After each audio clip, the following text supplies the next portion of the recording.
Good evening, sports fans, including the Mets fans out there from USA, International, Canada, Long Island, aka Strong Island, plus the five spots of Brooklyn, Bronx, Manhattan, Staten Island, and Queens. This is your man G Money Stacks, aka the Gregonator, YouTuber, creator, host with the most, misunderstood lonely nomad, the man who holds the back doors of the Q5 and N24 buses, and of course, Queens, New York native of Lawton, Queens, New York.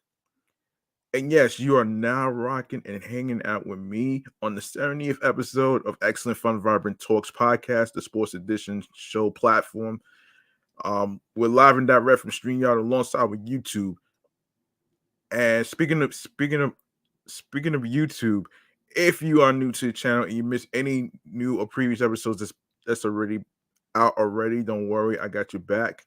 All you gotta do is go ahead and grab that subscribe button from me, and be sure to enable alerts, which is the notification bell, so you can be notified on when each episode recording is going to be live via live stream.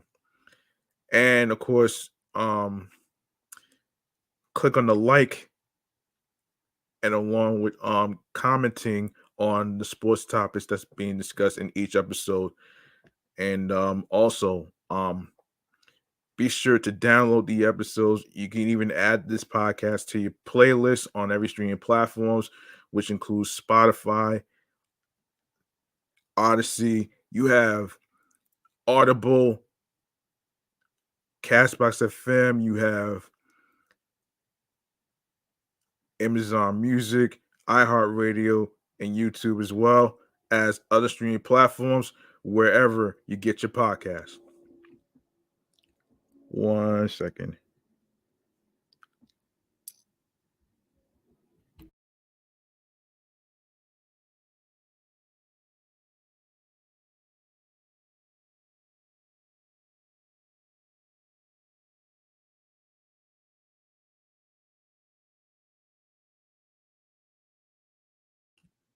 All right. Sorry about that. Anyway, as I was saying before, with the YouTube. All right. So, yes, be sure to stay tuned for more video content, upcoming episodes, previous episodes, and of course, I will handle the rest you you um wherever you stream your podcast shows and stuff. Also, let me add this though. If you add the podcast to your playlist, you will be notified on when each new episode will be dropping. All right. Hold on.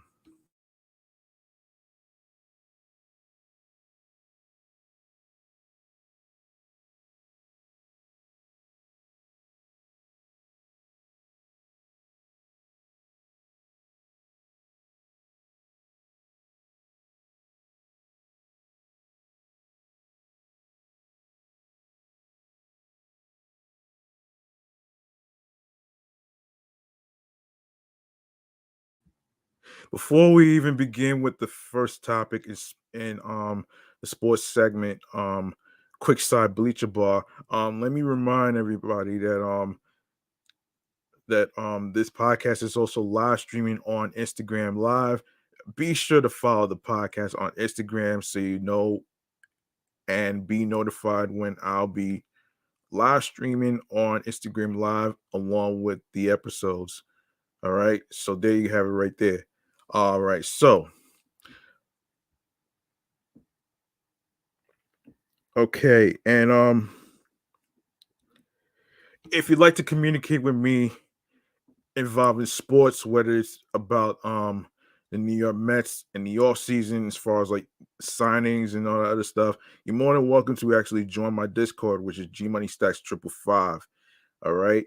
So there you have it. There you have it right there. And also, if you'd like to make a donation, you're more than welcome to actually do that. You can either go to my Cash App, which is $ G Money Stacks 555, or you can go to my PayPal, which is paypal.me slash G Money Stacks 555. No, excuse me. G Money Stacks Queens, New York. All right. So you don't need a lot of money to show more support. All you all you need to do is your best, whatever amount of money you choose and desire to donate will be appreciated. It's just to grow this podcast and the other podcast shows that I do. Um, and of course, it kind of helps the channel and the algorithm if you click on the like button. All right. So there you have it right there. So, all right, let's go to the quick side bleacher bar. We got some stuff to talk about here.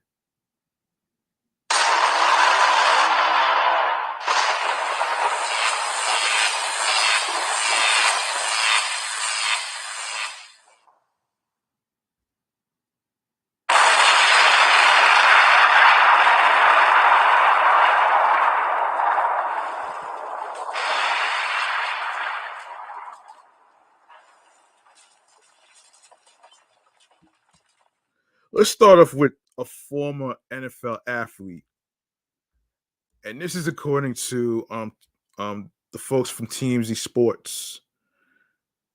Now, this guy did something very, very, very stupid. Very stupid, which we will get to right about. Hold on a second. This is crazy. Yeah, let's get. Yeah, we're gonna get to it. Give me 1 second.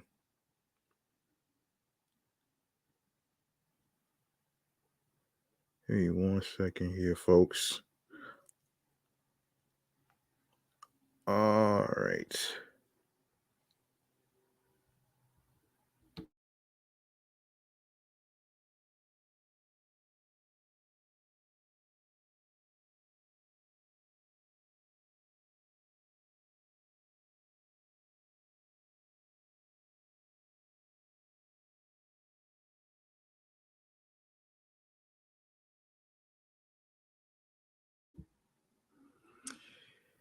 Yes, as I was saying, a former athlete, according to the people from TMZ Sports, goes by the name of Henry Ruggs.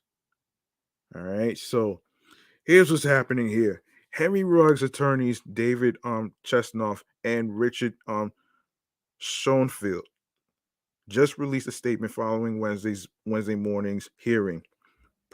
Excuse me, promising that when the former football player is released from prison, he will return to making positive contributions to his community. Mr. Ruggs has accepted responsibility for his actions, and to the guilty plea, and now has been sentenced by the court. The lawyer said in court today, Mr. Ruggs expressed his sincere sadness for the loss of Mrs. Tinter, Miss Tinter, and the impact that it has had on her loved ones. They added, Ruggs is prepared to serve his prison sentence. So, in case nobody didn't know what's going on with this guy, former NFL star Henry Ruggs has been sentenced to 3 to 10 years in prison over the 2021 car crash that resulted in the death of 23-year-old Tina Tinter and her dog. The ex-Raiders wide receiver learned his fate just minutes ago inside a packed Las Vegas courtroom. Ruggs, age 24, showed up to the Wednesday morning proceedings in a navy suit and tie and issued an apology to Tinter's family right at the outset of the hearing. Oh boy. Okay, that was stupid. That was very, very stupid of the guy. You know what I'm saying? That was pretty stupid though, man, to actually ruin your whole NFL career over this shit. Like, come on.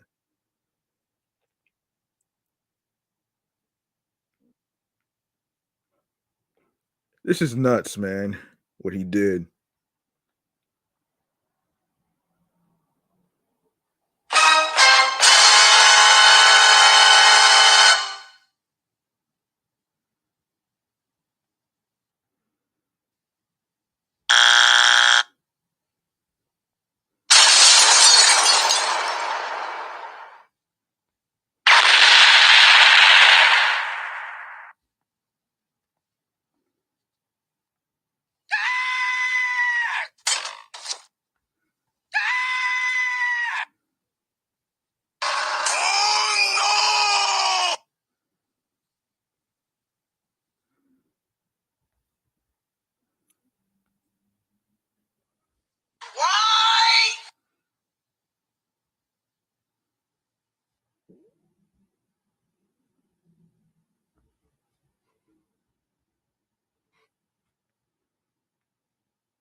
All right, let me give a shout out to somebody in the chat real quick. Hold on.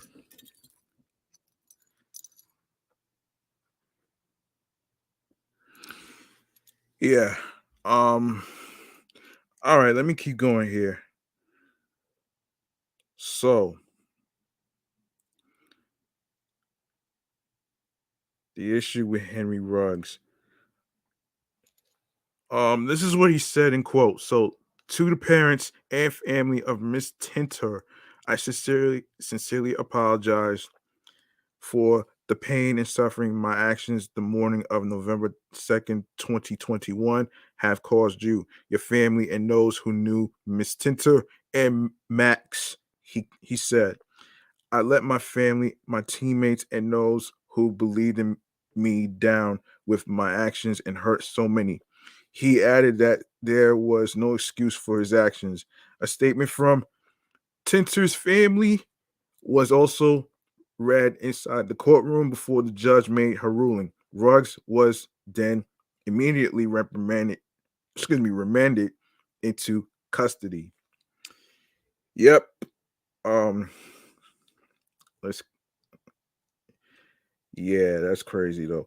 Yeah, into custody. Okay, so Ruggs was initially facing more than 50 years behind bars in the case after authorities accused him of drunkenly slamming his Corvette into the back of Tinter's RAV4 in Vegas, killing her and her golden retriever.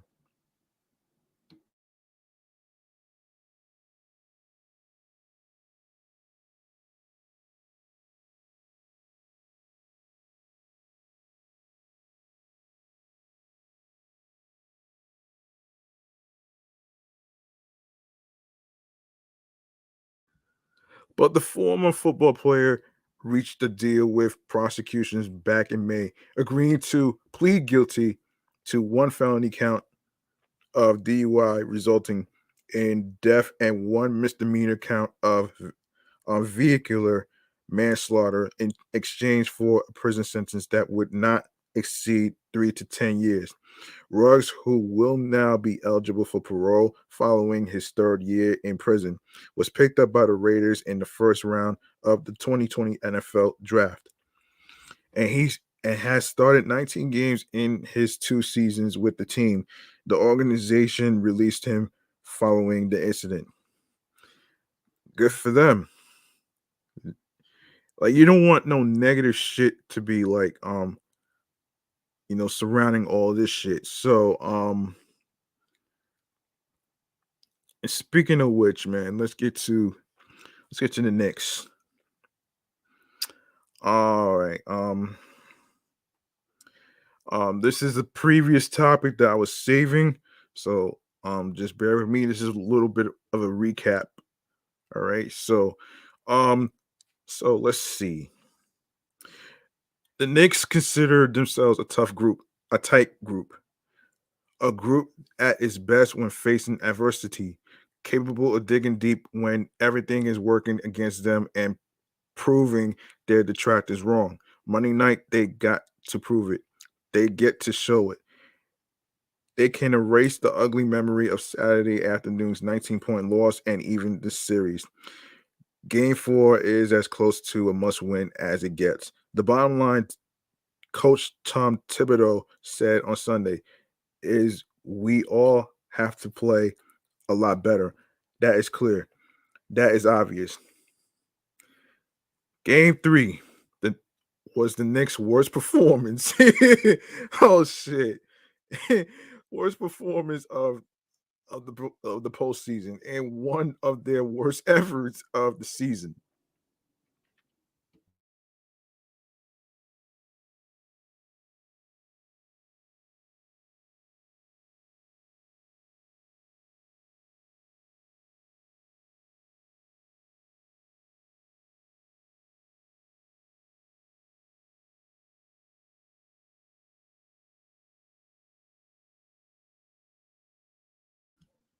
They scored a season low 86 points. They lost the rebounding battle for the first time this series. They were crushed in the paint and made only 8 of 43 point attempts. Most concerning, They were outworked, repeatedly beaten to loose balls. Oh shit. Oh shit. Most concerning, they were outworked. Yeah, I already read that. Typically, the most aggressive team wins. Julius Randle said they had more of an edge coming off a loss. So hopefully we come out like that on Monday. Um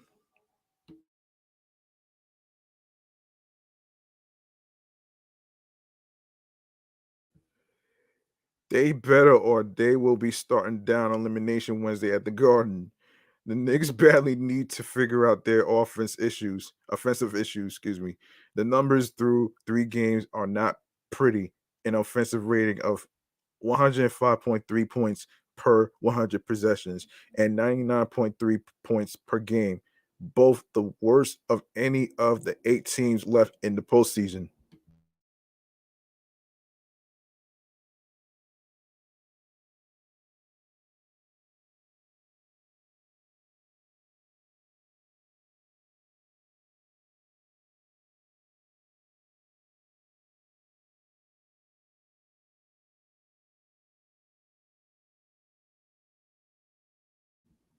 The Knicks are shooting 27.2% from 3-point range this round, better than only the Suns, and 41.2% overall.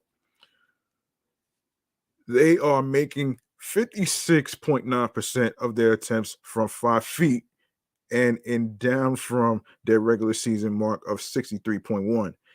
Their 19.3 assists is also down from their 22.3 average during the year. Their defense is very good, Thibodeau said of the Heat. There's going to be 2 and 3 guys around you, and then you've got to read the game and just trust the pass. After the game 3 loss, Josh Hart said the Knicks had to play faster, and on Sunday, RJ Barrett, Randall, and Thibodeau all agreed. It's very important play with pace, get some easy buckets, and even in half court play with more pace. Make their defensive no, excuse me, their defense have to work a little harder, Barrett said. It will be very important for us.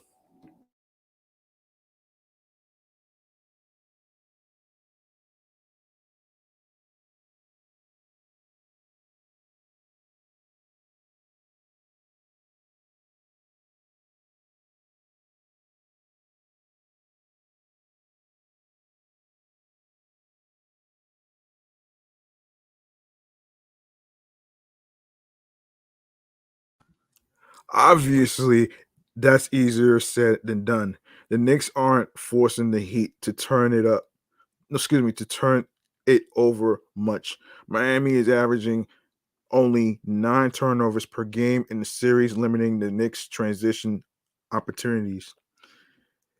They have just 21 total fast break points through 3 games. Nothing has been easy for them, and finding a way to win Monday night certainly won't be either.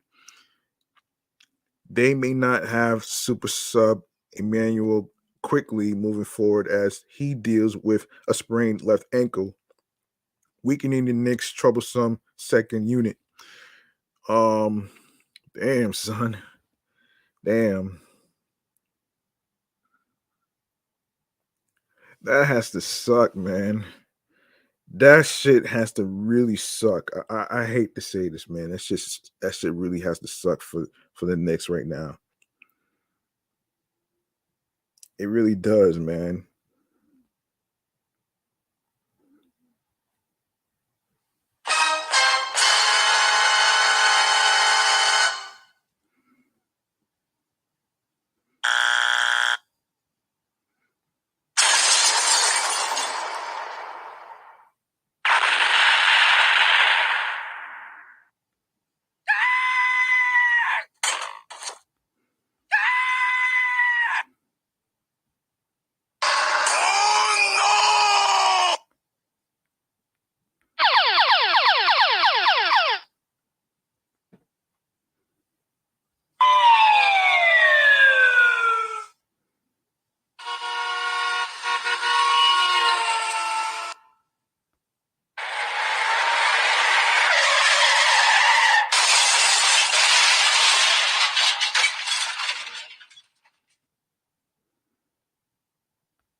Right, all right. So,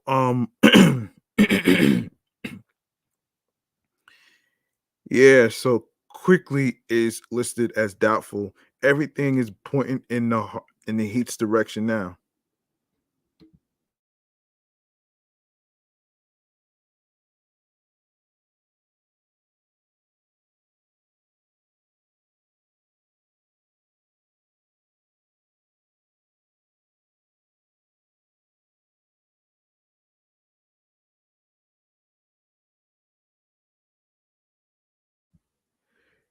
They have been the better team. In Jimmy Butler, they have the best player, but one victory would change everything. The Knicks came to Miami needing one win to maintain home court advantage. They can still get it. I think we're confident. It's just we got to execute. Randall said, come out with a certain level of aggression physically and find a way to win a game. It's not going to be easy. You think? Yeah. Oh my gosh. Let's see. All right, so a little recap of the Lakers, Warriors. um and so this is from the people from ESPN. The Lakers started the season 8 games under 500. Now they are 4 wins away from the NBA Finals.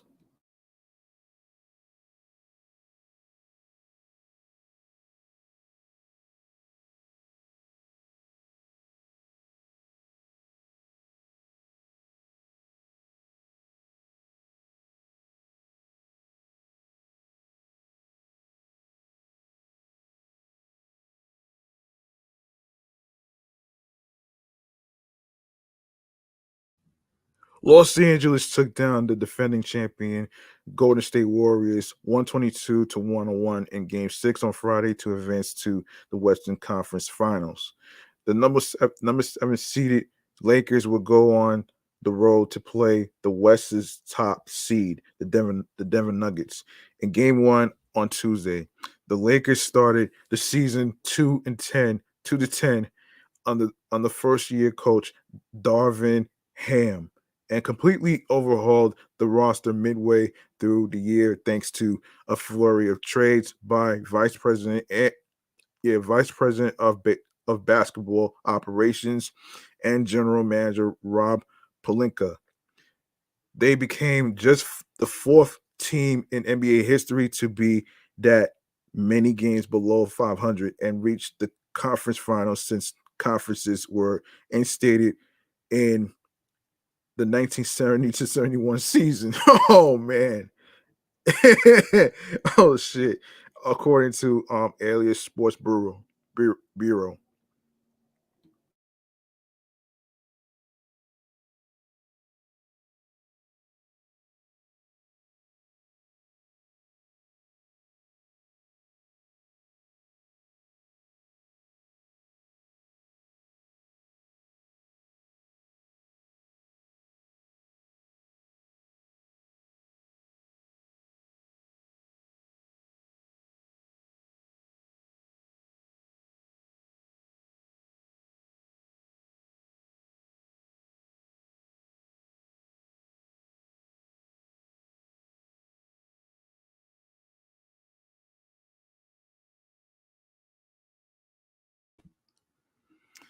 I felt like if we ever had an opportunity to upgrade our roster and put some more balance around myself and Anthony Davis, I felt like we could make a run, LeBron James said, looking back at the Los Angeles Rocky start. Their run continued Friday with a vintage performance from James. James had 30 points on 10 for 4 shooting. No, 10 for 14, 9 rebounds and 9 assists as he snapped a personal streak of 18 straight playoff games, scoring under 30 points. With Kareem Abdul-Jabbar, the man James passed as the league's all-time leading scorer in February, sitting in the second row at Crypto.com Arena which is a dumb name for an arena. James joined Abdul Jabbar as the only other player age 38 or older to put up at least 30 points, 5 rebounds, and 5 assists in a playoff game. I just wanted to come in and make some plays and be efficient and defend at a high level and help Davis rebound, James said. Help our team make winning plays. And I was able to make a few of them. As the Lakers have done all postseason, Friday night was a strong performance coming on the heels of a disappointing loss. The Lakers jumped to a 27-10 lead with Ham's starting lineup shift. Ham's starting lineup shift. Dennis Schroeder replacing Jared Vanderbilt, sparking the offense. Jolt Davis, who left Game 5 early after taking an inadvertent shot to the side of the head, was locked in from the start with 9 of his 17 points and 10 of his 20 rebounds coming in the opening frame. But the Warriors, behind reigning finals MVP Stephen Curry, cut it to 5 by the start of the second quarter. Curry scored 12 of his game high 32 points in the opening frame, while his team struggled to find its rhythm against the Lakers defense, 3 for 14 from 3. The Lakers doubled the lead to 10 by halftime, 56-46, with Austin Reeves half-court heave falling through the net to beat the second quarter buzzer. Reeves would finish with 23 points, 6 assists, and 5 rebounds, one of 5 Lakers in double figures. It felt good, Reeves said of his 54-foot make 2.5.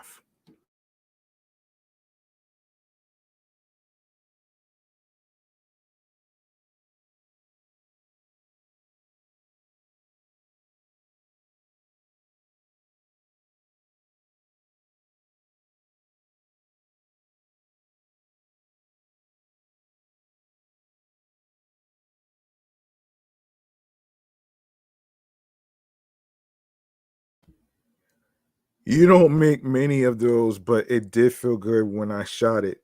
Los Angeles kept up the pressure to start the third and quickly pushed its cushion to 19 with 7:35 remaining in the quarter, the Lakers' largest lead yet.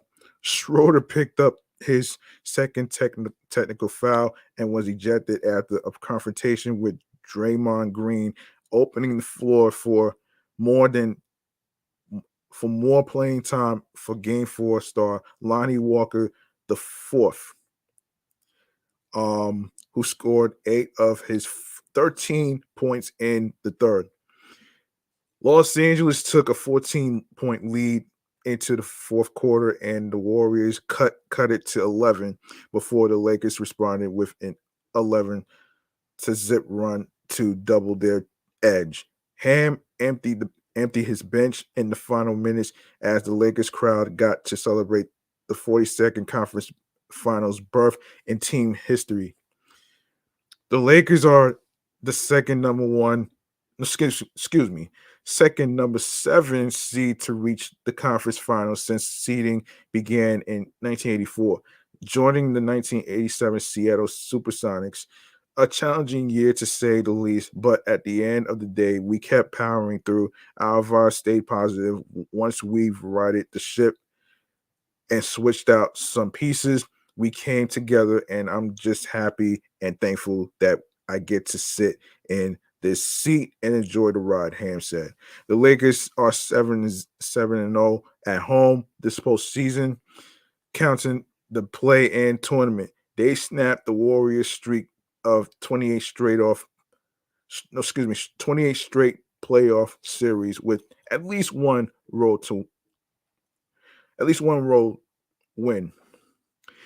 It will be James' 12th conference finals appearance. His team are 10-1. Um, His only loss coming with the Cleveland Cavaliers in 2009 when they lost to the Orlando Magic in 6 games. The win secured James his 41st post-series win of his 20-year career, breaking a tie with Derek Fisher for the most all-time. Los Angeles leaders sound like they aren't done yet either. Asked if he felt like the Lakers were now playing with house money, making it this far after such a difficult beginning. James balked at the idea. We're trying to win every hand, James said. Davis sitting next to James as he has all postseasons doubled down. That's y'all expectation, Davis said.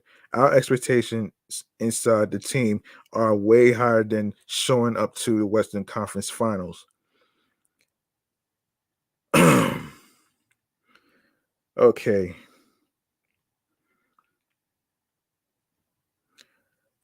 All right.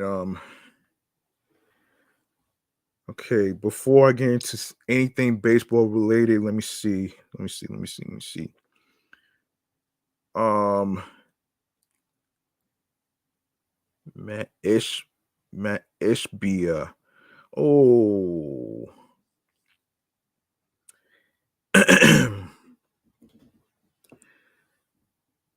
Okay.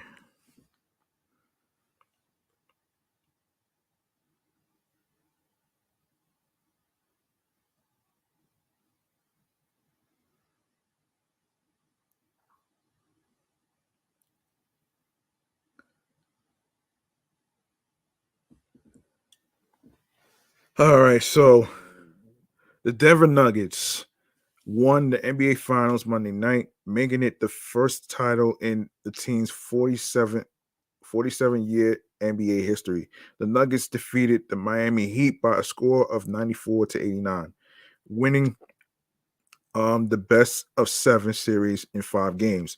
Nuggets center Nikola Jokic no Nikola Jokic, a 27-year-old from Serbia, Serbia, led the team with 28 points and 16 rebounds and was named the NBA Finals Most Valuable Player.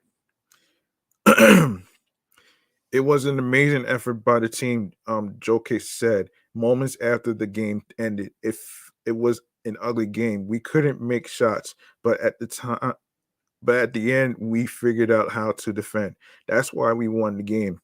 Denver fans took to the streets and social media to celebrate the historic win. Local news footage of downtown Denver showed hordes of fans gathered, cheering, climbing light posts, and setting off fireworks.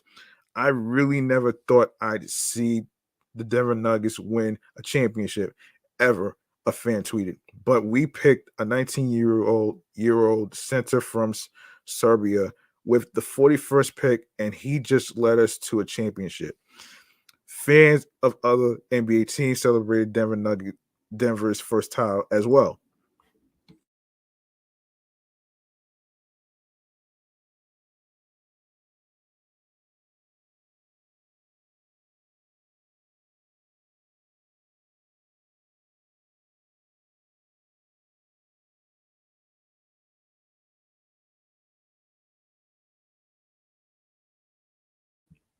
Fans of teams with multiple championships don't understand what it's like as a fan to see this statistic go from 0 to 1 for your favorite team.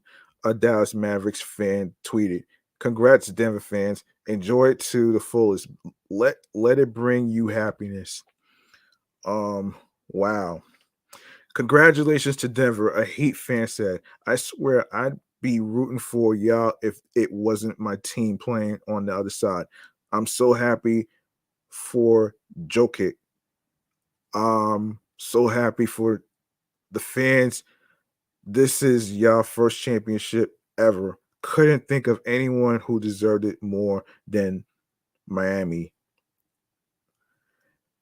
Nuggets head coach Michael Malone referenced Miami Heat president and former coach Pat Riley after the win, saying he kept a quote from him on the wall about the evolution in this game and how you go from a nobody to an upstart, and an upstart to be a winner, and a winner to a contender, and a contender to a championship. And the last step after a champion is to be a dynasty. So we're not satisfied. We accomplished something this franchise has never done before, but we have a lot of young, talented players in that locker room. And I think we just showed through 16 playoff wins what we're capable of on the biggest stage in the world, Malone said. All right. Let me see. Let me see. Um, okay, where was I?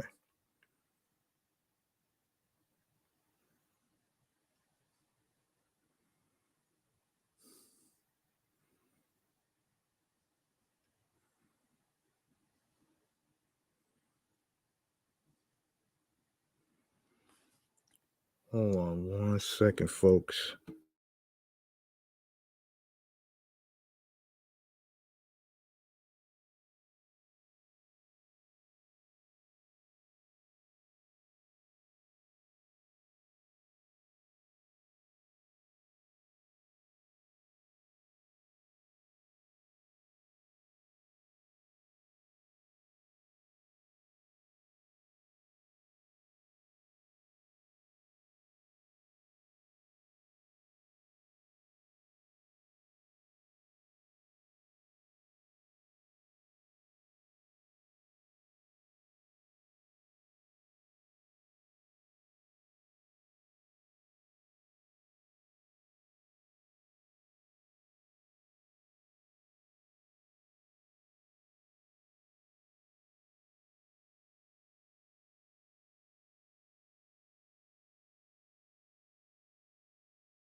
Sorry about that. All right, so so this is coming from the people from Sports Illustrated. Um A heated game four between the Nuggets and Suns was unexpectedly interrupted on Sunday by a bizarre sideline interaction between Nikola Jovic, no, Nikola Jokic, and Phoenix Sun Phoenix owner Matt Ishbia led led to discipline for the Denver Star center.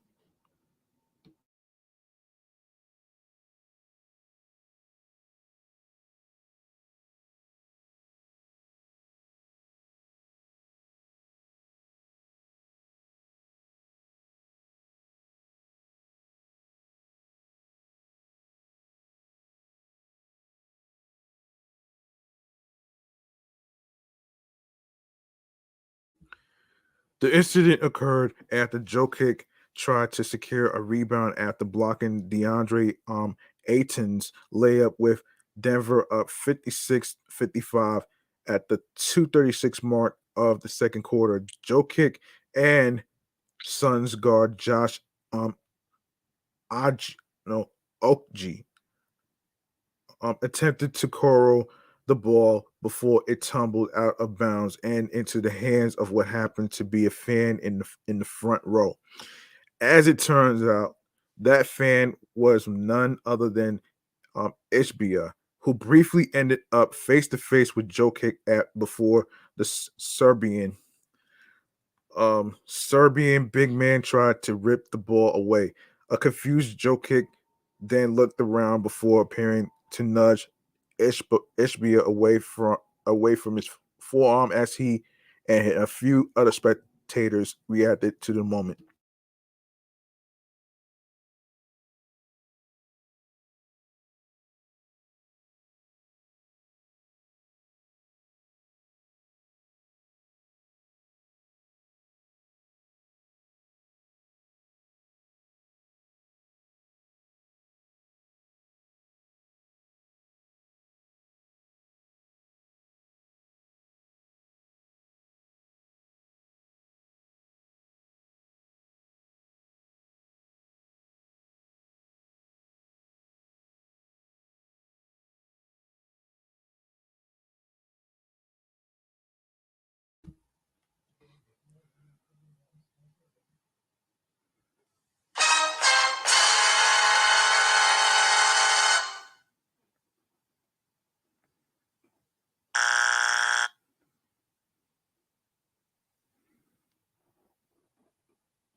The wild scene became even more dramatic when the Suns owner delivered an apparent flop from Jokic's push while the crowd showered the two-time MVP with boos. After a brief stoppage to review the altercation, the officiating crew penalized Jokic with an unsportsmanlike technical foul, resulting in a technical free throw by Suns star Kevin Durant to tie the game. Moments later, one of the spectators seated near Ishbia was ejected from the game and escorted out by security.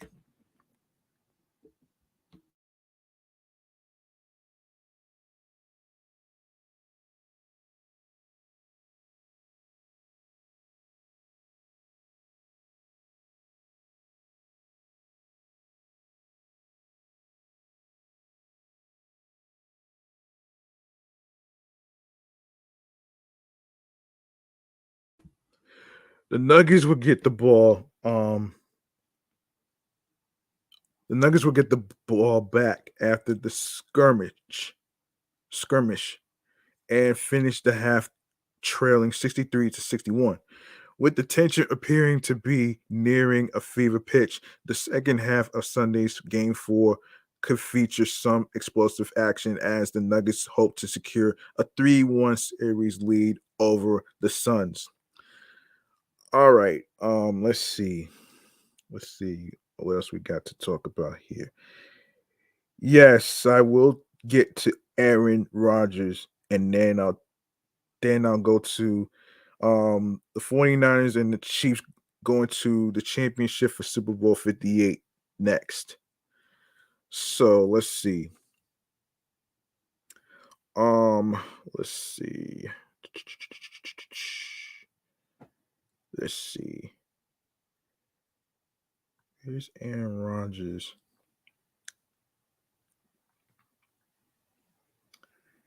Aaron Rodgers. Hold on a second.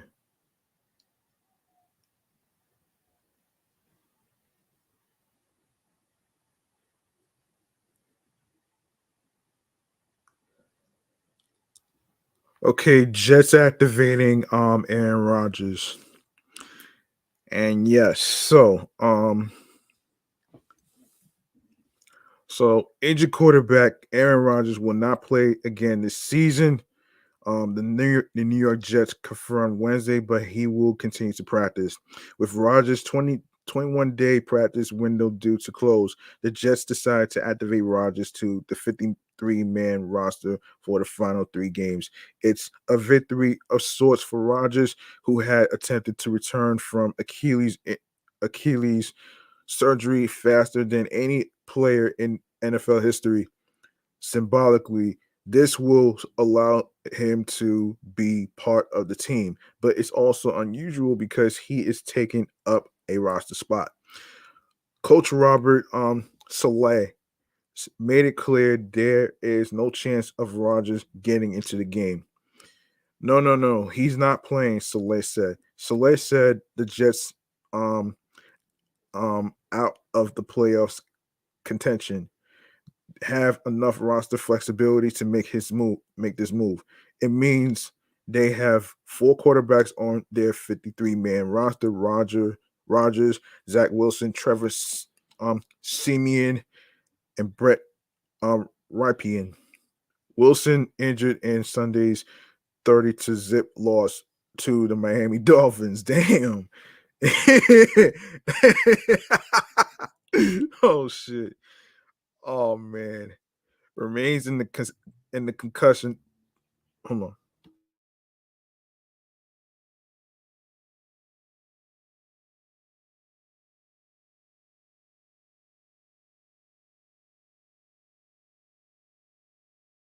Wilson injured in Sunday's 30-0 loss to the Miami Dolphins remains in the contention protocol, but there there is still a chance he could play Sunday against the Washington Commanders, Soleil said.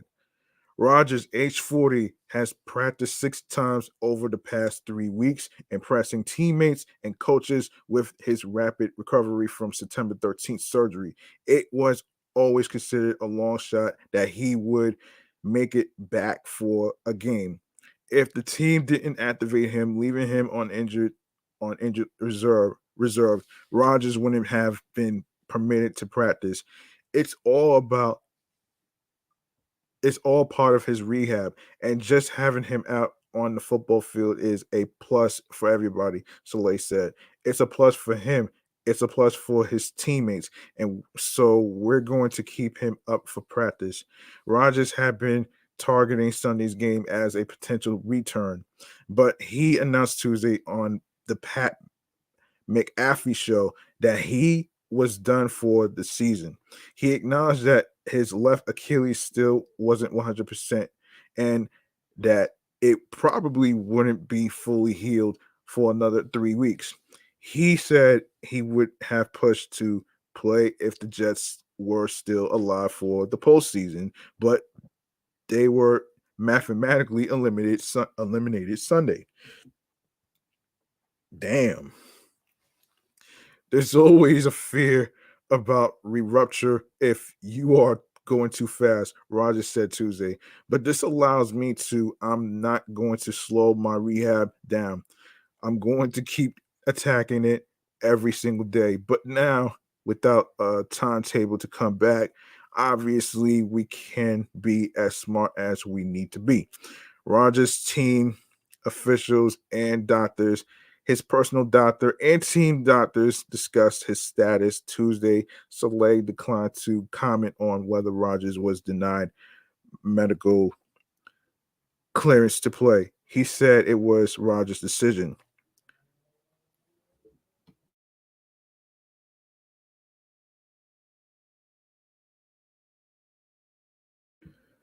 My instinct says if he was 100%, he'd probably be banging the door a little bit more, Soleil said.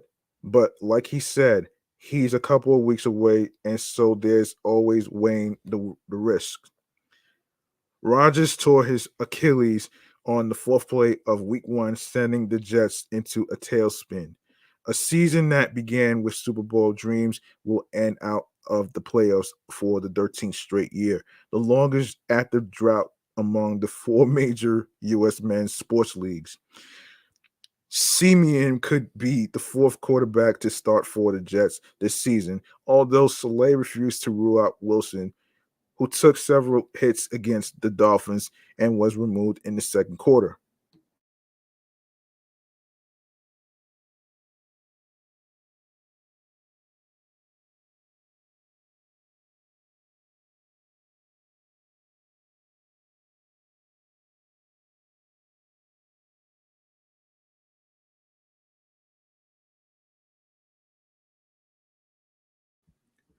We'll see, Celeste said.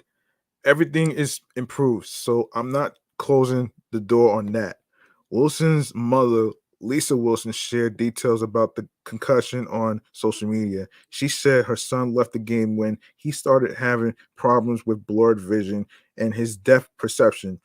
She said he had been experiencing symptoms throughout the game because of some really big hits, but didn't inform anyone on the sidelines because he wanted to keep playing. He was evaluated and cleared early in the game by a neurologist, according to the CBS telecast. Soleil said Wilson ultimately was removed by the independent neurologist at the game. Sometimes we don't always catch it right, and that's why we have the NFL spotters to spot things up top and all that stuff. Soleil said. But players do not want to come off the field too, and you always encourage them to communicate. Credit to Zach, he will fight, Soleil said. No, Soleil added. That's one thing I'll say about that young man is he's always gotten up, no matter how many hits he's taken, how many times he's running for his life. He's always come back to the huddle.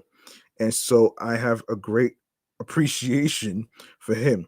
But at the same time, thank goodness that it was spotted up top and we were able to get him the care he needs. All right.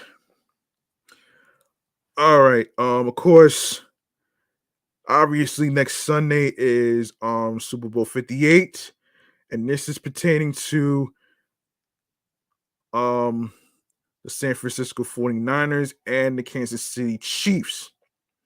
So we're gonna get to it right here before we go into some baseball news. Um, all right, so um, oh boy.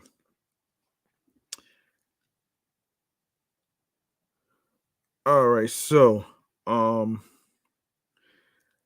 all right, for those of you who may not know, or probably already know about this, want to know when Super Bowl 58 is going to be and how you would catch it.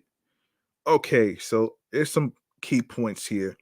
So this is from Yahoo Sports. The Chiefs beat the Ravens 17-10 to go on to their fourth Super Bowl in 5 years. The San Francisco 49ers made a massive comeback against the Detroit Lions, and now Super Bowl 58 finally set. This year's Super Bowl will be a rematch of the 2020 Super Bowl. The Chiefs and the 49ers will face off in the 2024 NFL Championship game on Sunday, February 11, 2024, which is next Sunday. Mark your calendars. Are you ready for game day? Super Bowl ads favor the 49ers over the Chiefs heading into this year's championship match. The 2024 Super Bowl will be held in Las Vegas, Nevada, airing on CBS and streaming live on Paramount Plus from Allegiant Stadium. The 2024 Apple Music Super Bowl 58 halftime show will be headlined by Usher, which I covered on my other podcast already. Are you ready for the big game? Here's everything you need to know the 2024 Super Bowl, including when, where, and how to watch the championship game. All right, first things first, how to watch the Super Bowl in 2024. Of course, obviously Paramount Plus. And the time, it starts at 6:30 p.m. Eastern, 3:30 p.m. Pacific time. And the location is Allegiant Stadium. The TV channel is going to be on CBS. If you are in the East Coast, like New York, New Jersey, and Connecticut, which is the tri-state area, I'm pretty sure y'all have CBS. And if you live in different states, check your local listings. Now, the streaming platform is Paramount Plus, and mobile is NFL Plus. When is the Super Bowl, you ask? The 2024 Super Bowl will take place on Sunday, February 11th. Mark your calendars. What time is the Super Bowl, you ask? This Sunday's NFL championship game will kick off around what? 6. What is it? 6:30 or 6 o'clock?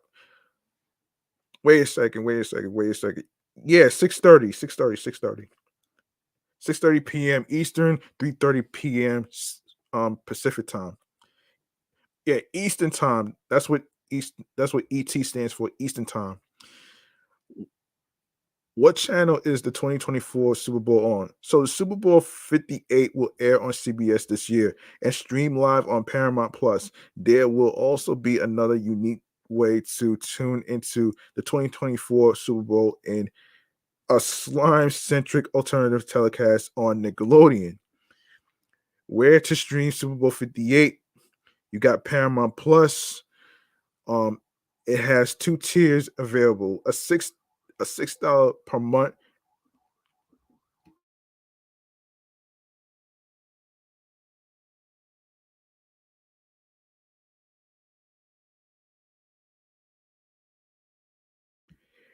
Yes, a $6 per month ad-supported tier and a $12 premium tier that's ad-free and includes Showtime and live access to your local CBS channel. In addition to NFL games on CBS, Paramount Plus offers a host of other live sports, hit shows, and new and classic movies.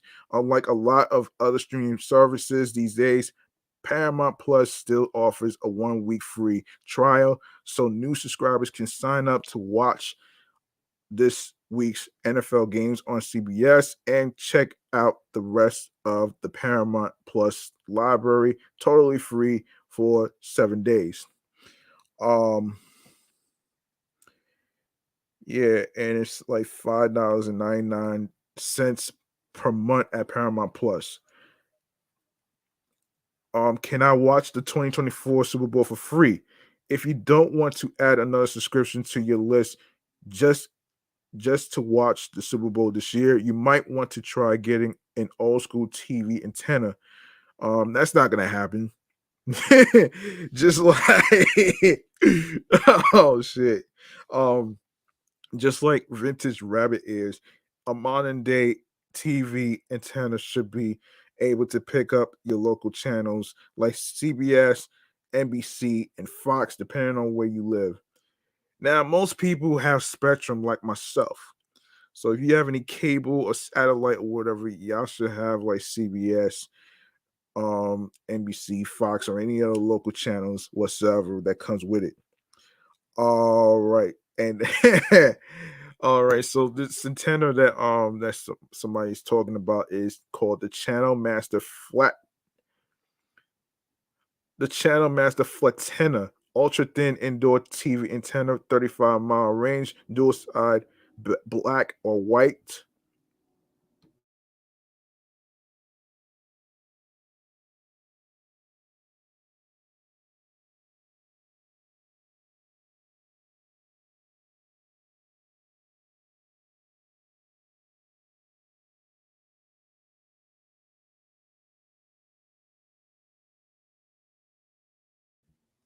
Yes, somebody was talking about in this topic right here in this article right here.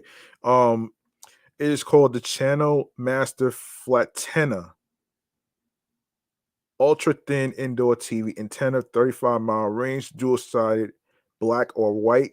CM4001 HDBW. You can watch football on local channels like CBS, NBC, and Fox.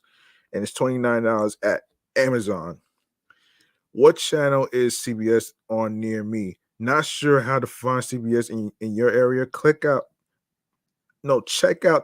this guide to CBS's local affiliate channels.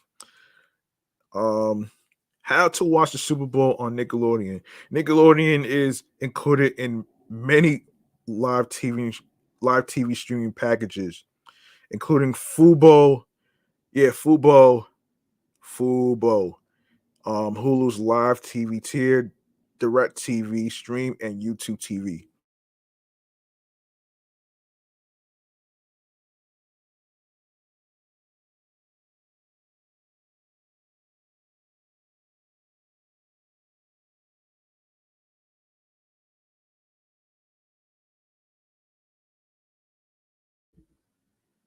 If you don't already subscribe to one of those, here's how we recommend you get Nickelodeon. All right, um, so so this is Philo. You can watch Nickelodeon on Philo. Um, it's it's no charge for 7 days at Philo. How can I watch the Super Bowl on my phone or mobile devices? There are a few options on mobile viewing from your iPhone, an iPad, or Android devices.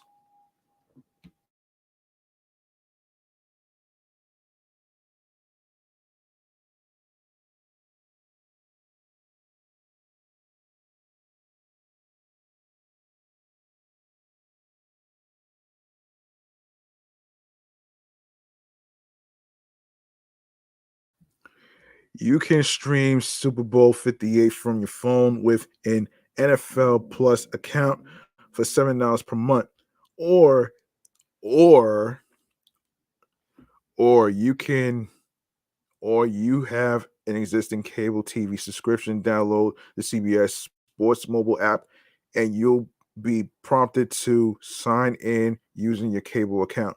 Additionally, Fubo TV, Sling TV, YouTube TV, and Hulu all have mobile apps. All right, so who is performing at the Super Bowl halftime show? You ask. The 2024 Super Bowl halftime show will be performed by Usher. The pop star is in the midst of his residence show in Las Vegas, Nevada, just a short drive from Allegiant Stadium. The day before the Super Bowl, Usher will also release a new album called Coming Home. Who is performing the national anthem at the 2024 Super Bowl? Country music star Reba McEntire will sing the national anthem at Super Bowl 58. Rapper Post Malone will provide his rendition of America the Beautiful, and R&B artist Andra Day will perform Lift Every Voice and sing at the 2024 championship game. And of course, you want to know how much are the Super Bowl 58 tickets. As of time of publication, tickets for Super Bowl 58 start at, you're not going to believe what the amount is. You're not going to believe what the amount is, folks. Listen to this. It's gonna cost you $8,370 on Ticketmaster. Can you believe this shit? Can you believe this shit? That's crazy, man. That's crazy. That's crazy and unheard of. That's crazy and unheard of, folks.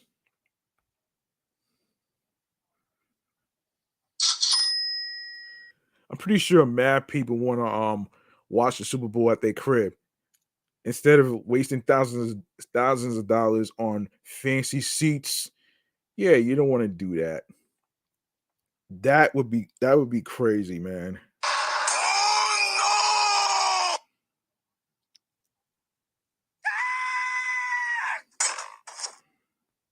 no! Yeah, all right. So we go to predictions between the Chiefs and 49ers. And of course, this is according to CBS Sports. Let's get into the predictions. So, after 2 weeks of buildup and anticipation, Super Bowl 58 will arrive on Sunday, February 11 in Las Vegas. Mark your calendars, folks. The NFL will crown a champion at Allegiant Stadium, and the San Francisco 49ers and Kansas City Chiefs battling for history. San Francisco operated as the best team in the NFC this season, knocking off the Green Bay Packers and Detroit Lions to reach the Super Bowl for the eighth time in franchise history. Kansas City won 3 playoff games, including 2 road wins to reach the Super Bowl for the fourth time in a 5-year span. The the Chiefs are also seeking back-to-back titles, with the 49ers looking to break a 2-decade drought without a Lombardi trophy.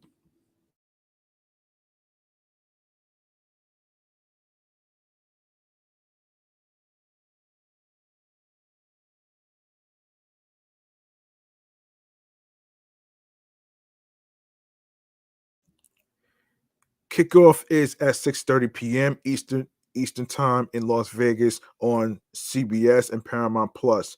San Francisco is a 2-point favorite, while the over under or total number of points Vegas thinks will be scored is 47.5 in the latest Chiefs versus 49ers odds.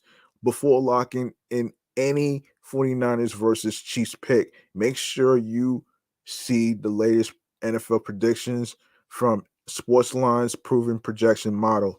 So, the model, which simulates every NFL game 10,000 times, is up well over $7,000 for $100 players on top rated NFL picks since its inception. The model enters the 2024 NFL Super Bowl on an incredible 184-129 run on top rated NFL picks that dates back to this 2017 season. Whew, wow. 2017 season, man, wow, that's a lot. That's a lot, though.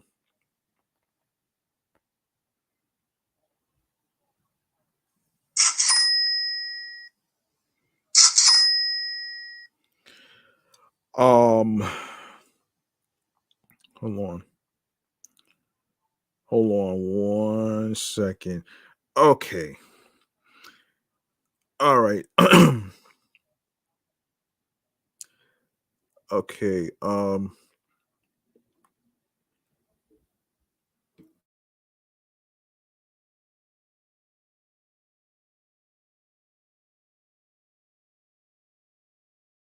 It also is on a 38-21 roll on top rated picks since week 7 of last season and nailed 7 straight top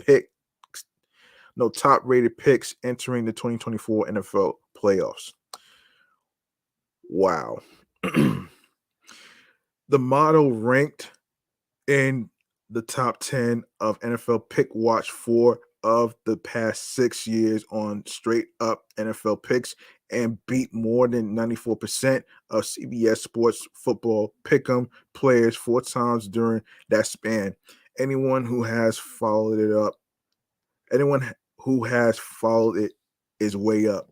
Now the model has set its sights on Niners versus Chiefs in Super Bowl 58.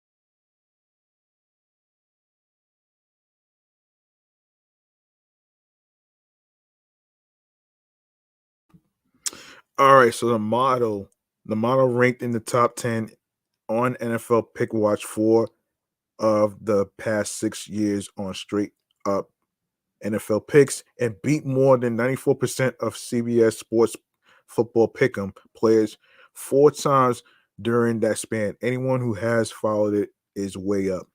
Now the model has set its sights on Niners versus Chiefs in Super Bowl 58. You can visit excuse me. You can visit Sportsline now to see the picks. Here are the NFL odds and trends for Chiefs versus Niners. Um Chiefs versus 49ers spread. 49ers to 49ers -2. Damn. Chiefs versus 49ers over under 47.5 points. Chiefs versus 49ers money line 49ers -129. Chiefs 109. 49ers are 9-10 against the spread this season. Um the Chiefs are 12-7-1 against the spread this season. Chiefs versus 49ers picks, see picks at Sportsline. Chiefs versus 49ers stream Paramount Plus. You can try free for 7 days. Why the 49ers can cover.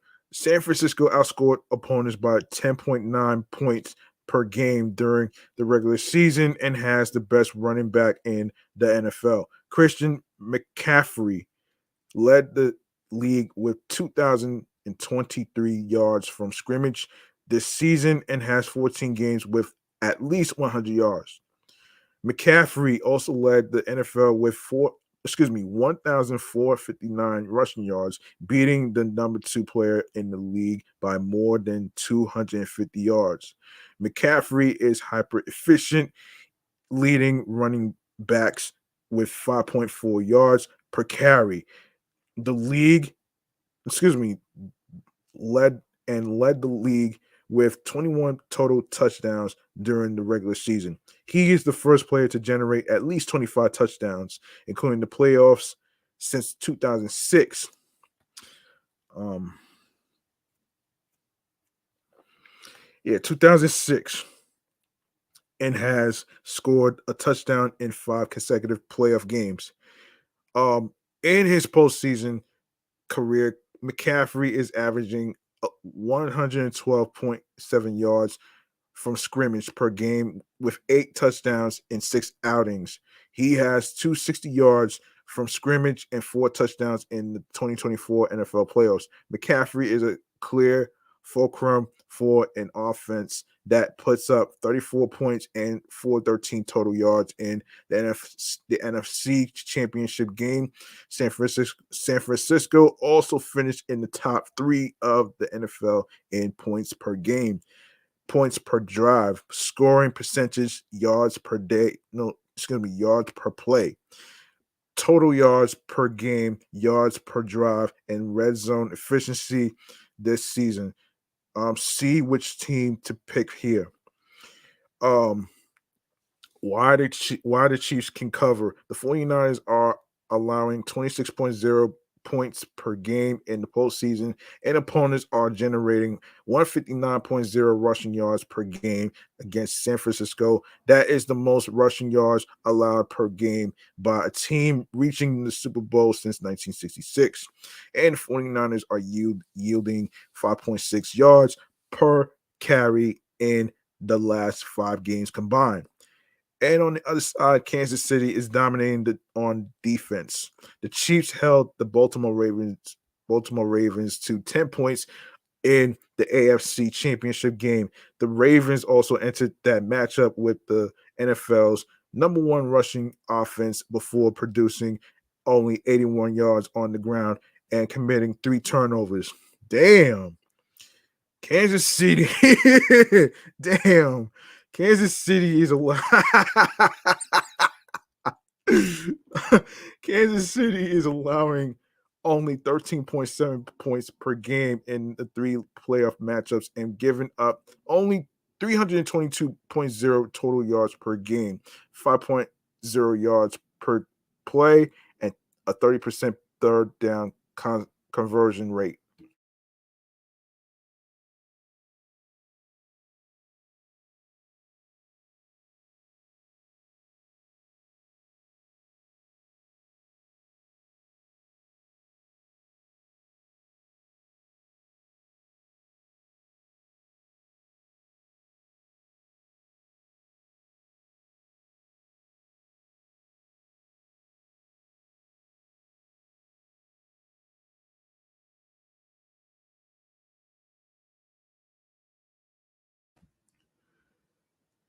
The Chiefs were also stout on defense during the regular season, only allowing only 17.3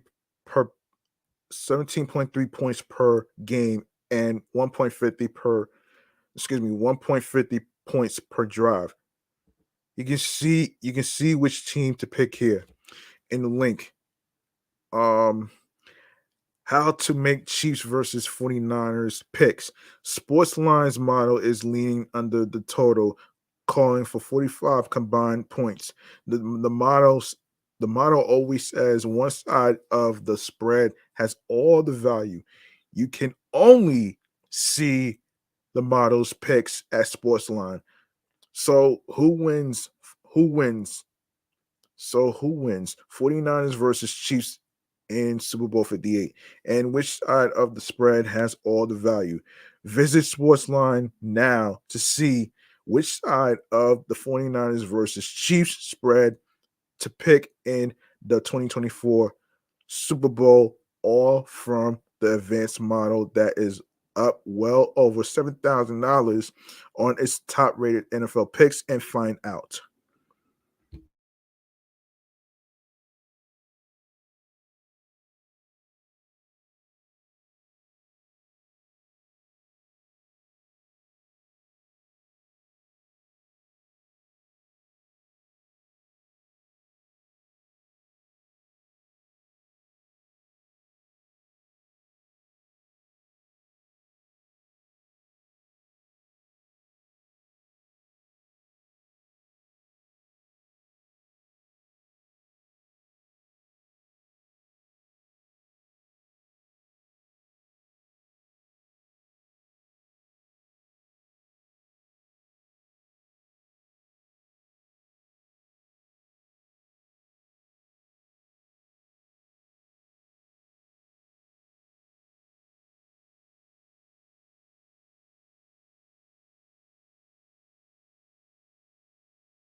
Okay, now on to a Yogi Berra documentary. Okay, and this is coming from the people from Deadline. You can observe a lot by watching, although attributed to the late Major League Baseball Hall of Famer Whit Pitchman Lawrence Peter Yogi Berra. One could imagine Albert Masos, Frederick Wiseman, or other leagues of the observational variety.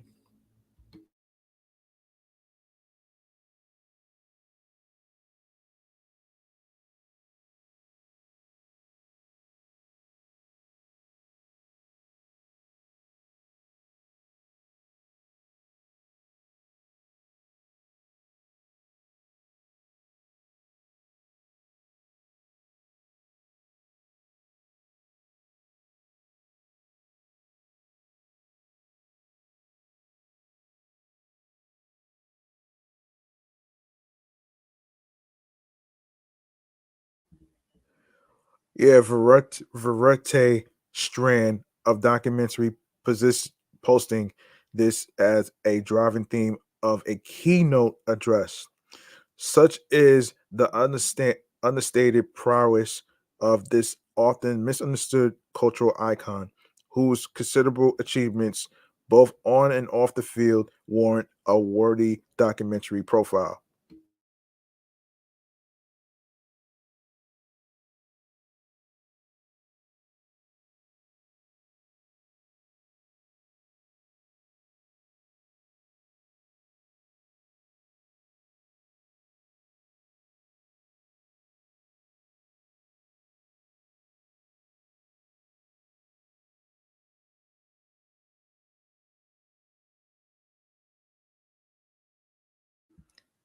And to filmmaker Sean Mullen, whose canon has consisted primarily of fiction features. Back in 2018, his producer Peter Sobolov was impressed with RBG about Supreme Court Justice Ruth Bader Ginsburg and Won't You Be My Neighbor about television icon Fred Rodgers, and he suggested that Mullen consider Yogi Berra as a protagonist.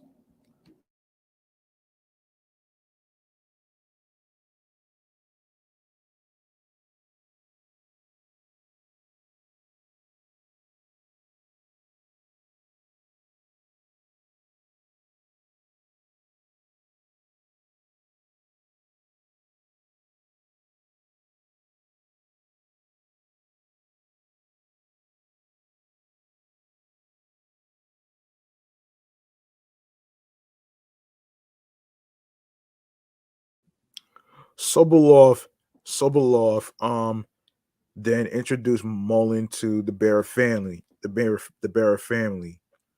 Um, I done my research by the time I met with them, says Mullen, and my pitch was essentially that this guy was criminally overlooked his whole life at every stage, from childhood onwards. He was never taken seriously, but he was someone to be taken seriously. Despite three MVP awards and 10 World Series rings to underscore his Hall of Fame bona fides, pundits would hone in on Barrett's goofy mean and squatty stature as counts against their preconceived image of what a ball player ought to be, and this continued well past retirement. The 2015 All Star game included a tribute to the greatest living players of all time, and Berra was not included. Lindsay Berra, Yogi's oldest grandchild, was watching the game with her grandfather, and that snub crystallized her mission to maintain the family's flame and um, promul- promul- promulgate Yogi's story, which in turn earned her the honor of narrating the film. She is also executive producer.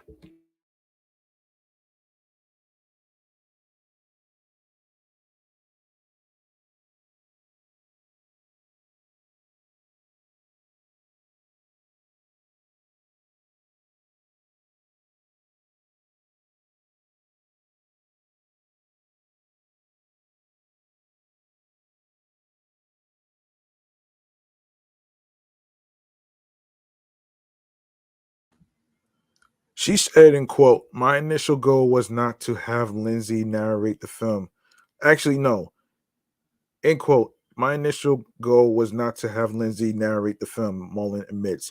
But then he saw the value of her impassioned advocacy. "I turned to my producers and said, Lindsay is our narrator. This is our way in. She's the perfect torchbearer for this legacy and the perfect person to shine a light on this discrepancy between perception and reality."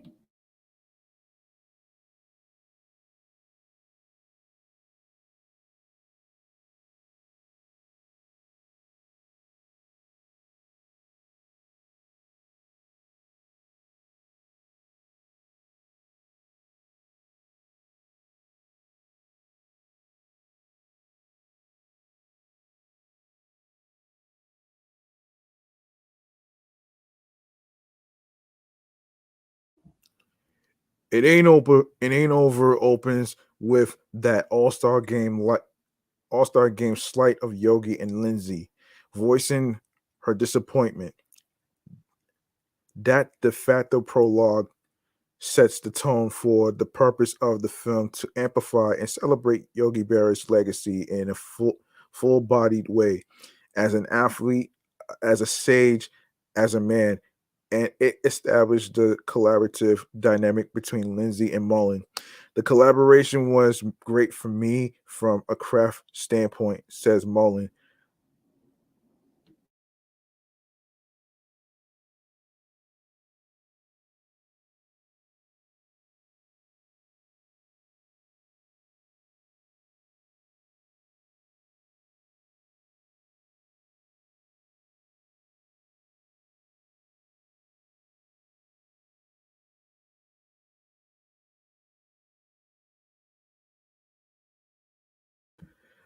"I come from the narrative feature world, so I write an awful lot.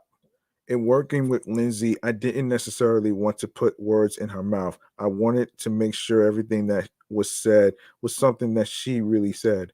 We already had 2 or 3 interviews with her, so we were already able to pick out some of our interview bits to pepper the rest of the narrative." With Mullen and Berra on opposite coasts during the Slamdemic, they collaborated on the narration via FaceTime and podcast mics.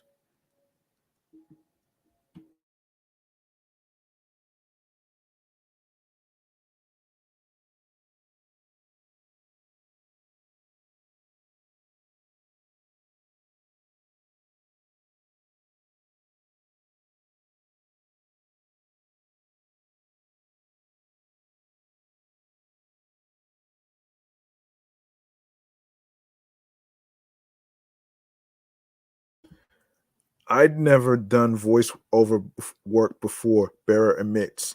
"To do it under such bizarre circumstances, it was difficult. I thank Sean for his patience. If I didn't like something, he was like, okay, cool. How would you say it? It was a really good experience." Mullen came to the project not only from feature filmmaking, It Ain't Over is actually his second documentary, but also from stand-up comedy, and before that, the military as a West Point grad. "The leadership qualities I got at West Point actually really helped," Mullen explains.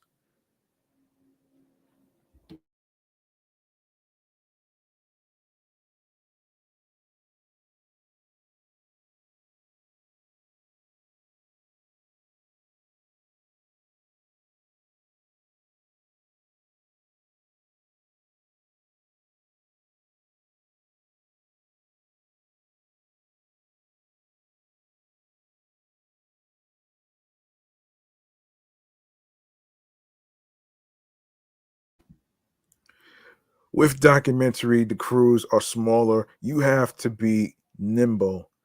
Things are going to go wrong. There's a lot of travel. You have to keep people motivated and keep the moral high. The similarities between the military and filmmaking are much more than most people think. With stand up comedy, he continues, people have a hard time being both funny and good. You're you are either the Joker or you are the king. But Yogi was both. People are very uncomfortable with allowing people to be funny and good. Being the funny guy at West Point was definitely a strange contradiction to a lot of people. So I think you'll have a tough time labeling people that have such desperate um, qualities to their character. Lindsay came to the project as a veteran print and online journalist of 2 decades, having written for MLB.com and ESPN magazine, among other outlets. Even though she was new to the documentary, I consider it a major life objective to keep my grandfather's legacy alive. I thought that making a movie was a great way to do it. When I first started talking to Sean after my grandfather passed away in 2015, I had written a ton, and I just started collecting all the things I had written and all the Google documents I had made of stats and started throwing them at Sean. My journalism brain just went into who are these interviews? How do we get them? How do we set them up? And how do we do it as soon as possible? I tried to be logistically helpful and then stay out of Sean's way. But I also think that as a magazine writer, I'm a storyteller too.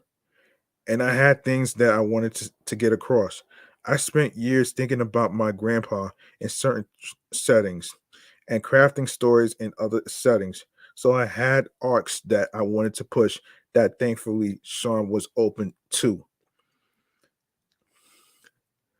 Um, One little known chapter in Yogi Berra's narrative that Mullen and Lindsay bring to life in the film is his service in the Navy in World War II, and particularly his participation in the D-Day invasion at Utah Beach in Normandy.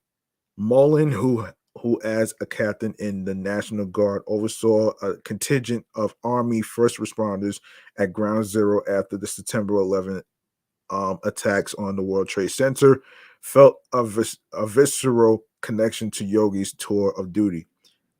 Um,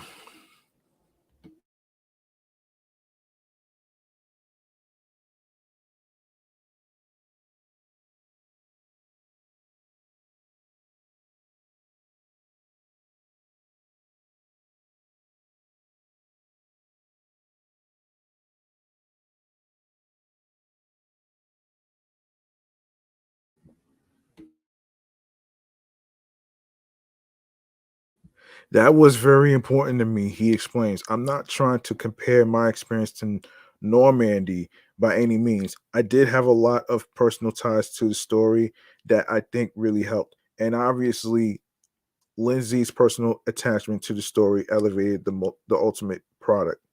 I keep getting messages from folks, especially since the documentary is on Netflix, who say they've been lifelong Yankee fans, but had no idea that my grandfather was in the service, Lindsay shares. And when you know that about Yogi Berra, it puts his career into a much different perspective. They talk about him as one of the best clutch hitters in the history of the game. But he would tell you that the bases loaded, 2 outs, bottom of the ninth is nothing but opportunity. Um, that's not pressure to guide him through a real life or death situation. That really just lends another depth to my grandfather that folks clearly didn't know about. As a child of Italian immigrants and as one whose career paralleled the civil rights movement, Yogi Berra epitomized empathy and grace, befriending Jackie Robinson, Larry Doby, and Monte Irvin before and after their playing days, and advocating for LGBTQ plus equality in his life. No, excuse me, in his twilight years. It wasn't something that he talked about, Lindsay admits. He always did the right thing without really having to think about it. It's a real gift, but it also goes back to World War II. He didn't go overseas to literally risk his life for the freedoms of a, a bunch of French people and then come home and watch those same freedoms and liberties denied to his fellow Americans. So I just think that he treated people the way he would want to be treated. So it ain't over. The Yogi Berra documentary was distributed theatrically by Sony Pictures Classics. It's currently streaming on Netflix, Amazon Prime, Apple TV, Google Play, and YouTube. Check it out for yourselves, man. You probably learn more about Yogi Berra that you probably didn't know about. All right. So there you have it right there.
All right. All right. So let's go over how the 2023 season was a disaster. So this is from Sports Illustrated. So coming off 101 wins and carrying the highest payroll in baseball, the Mets 52-62 Mets qualified to the biggest bust in baseball. You could have spelled out all different scenarios to me when the season began. Says one Met contend, win it all, come up with a little short, but this being out of it with 2 months to go, no way that was possible. The fall of the Mets is so great it could end up being one of the biggest collapses of a 100 win team in the game's history.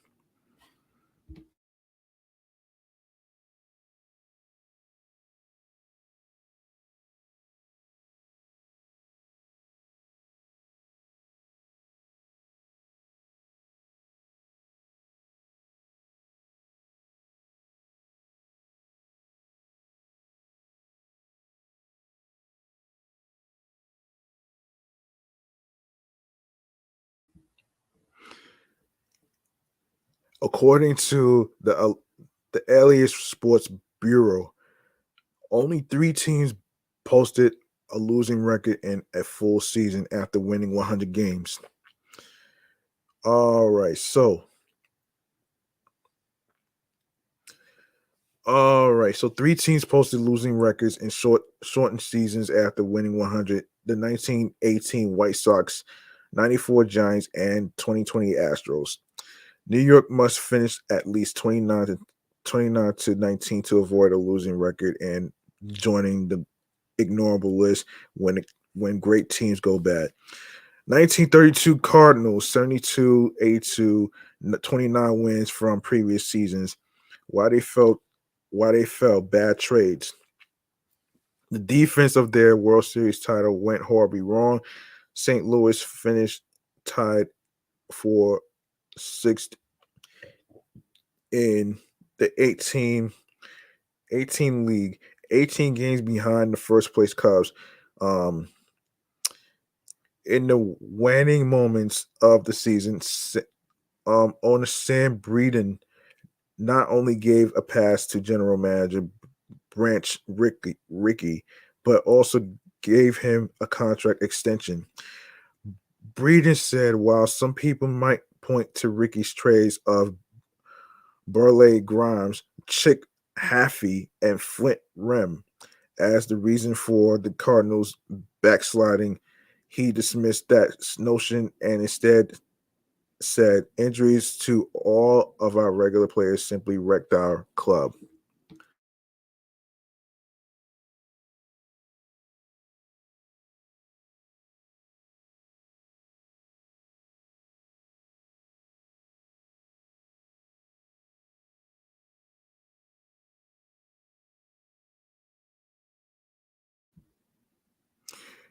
All right. That's crazy, man. This is crazy.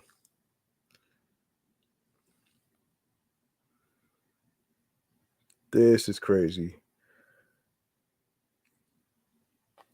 All right, Ricky perhaps operating under budget constraints fared poorly in his deals. First, he traded Grimes, a 17-game winner and future Hall of Fame pitcher, to the Cubs for Hack Wilson, who was coming off a down season after his 191 RBI monster year in 1930. Ricky then offered Wilson a 77% pay cut from $33,000 to $7,500. Wilson was willing to accept a 50% pay cut.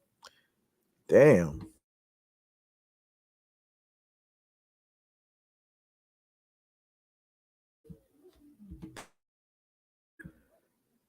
Damn. A pay cut. I would not be happy about that. I tell you that much. That's terrible, man. That's terrible. Yeah, that's really nah, man. I couldn't do that. Not in my lifetime though. Not in my lifetime. I couldn't do that.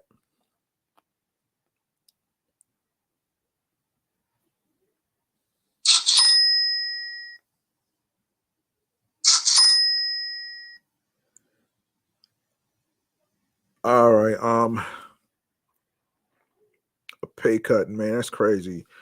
Um uh but Ricky held yeah.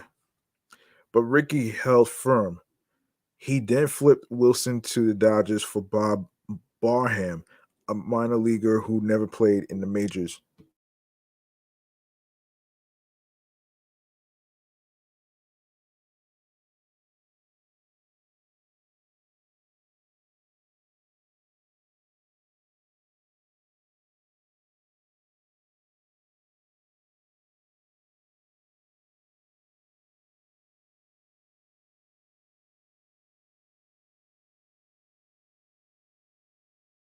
Haffey was the Cardinals' longtime left fielder who led the world champion 1931 Cardinals in home runs and RBIs.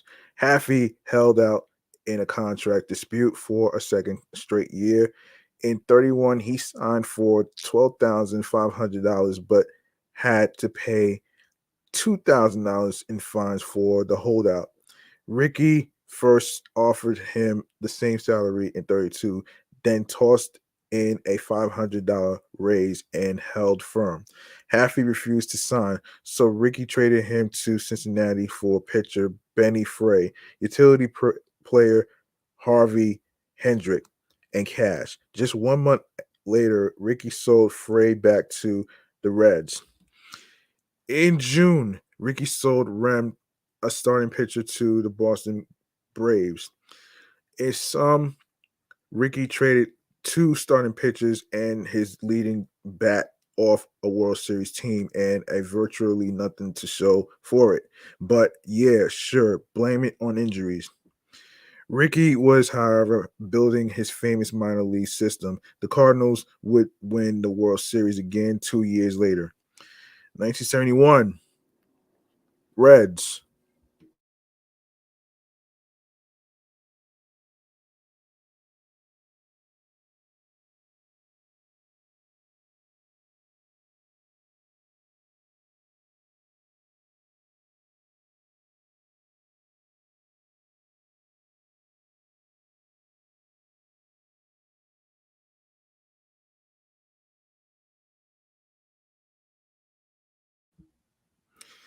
1971 Reds, 79 to 83, 23 wins. Why they fell off? Why they fell? Down years for players in their prime. One September day at Dodger Stadium in 1971, Reds pitcher Lynn McGoughan was trying to pitch through a jam when the game was stopped by umpire Billy Williams because of a live chicken in right field. Just as everyone paid attention to the chicken, a 10-pound sack of flour fell from the sky and exploded near Cincinnati shortstop Woody Woodward. Um, the sack apparently had been tossed from an airplane that nobody saw. I don't drink much beer, said a shaken Woodward, but I'm gonna have me a couple tonight, said McLaughlin. I'm surprised the flower didn't hit me in the head. That's the way I'm going. The Reds lost the game 2-1, and loose chickens and flying sacks of flour hinted at weird the weirdness of the year. The big red machine had arrived in 1970. The Reds won 102 games and the NL pennant with no pitcher and starting player older than 29. Player in their 20s accounted for 96.5% of the team's plate appearances, but many other many of their young stars had down years in 1971, including Tony Perez, Johnny Bench, and Dave Concepcion. Center fielder Bobby Tolan missed the season after tearing his Achilles playing pickup basketball. Um, Pitcher Jim Merritt, whose elbow hurt so much he could not throw a fastball, sunk from 2012 to 1-11. The 1971 Reds started 20-32, falling 16th and a half games out after just 52 games. They were never in the race. They did return to the World Series the next year and won it 3 years after that. Cardinals 1986 Cardinals 79-82, 22 wins. Why they fell? Bad karma. You know the story. Denkinger missed a call at first base in Game 6 of the 1985 World Series, and the Cardinals collapsed, getting outscored 13-0 by Kansas City in the final 10 innings. Starting pitcher Joaquin um, Andujar suspended 10 games for bumping Denkinger in ugly Game 7 was traded to Oakland.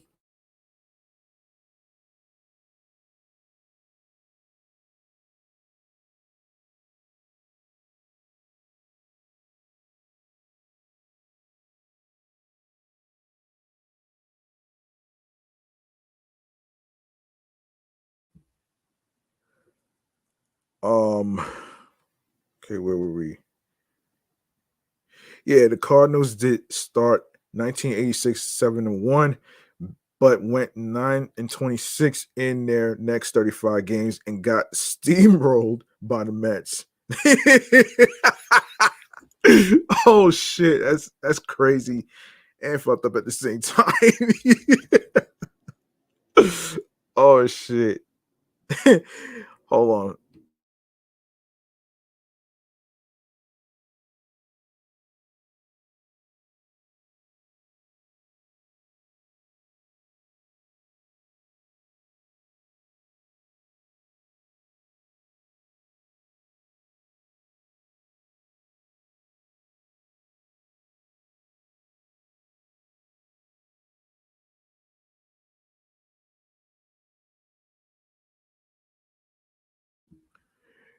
They were cooked.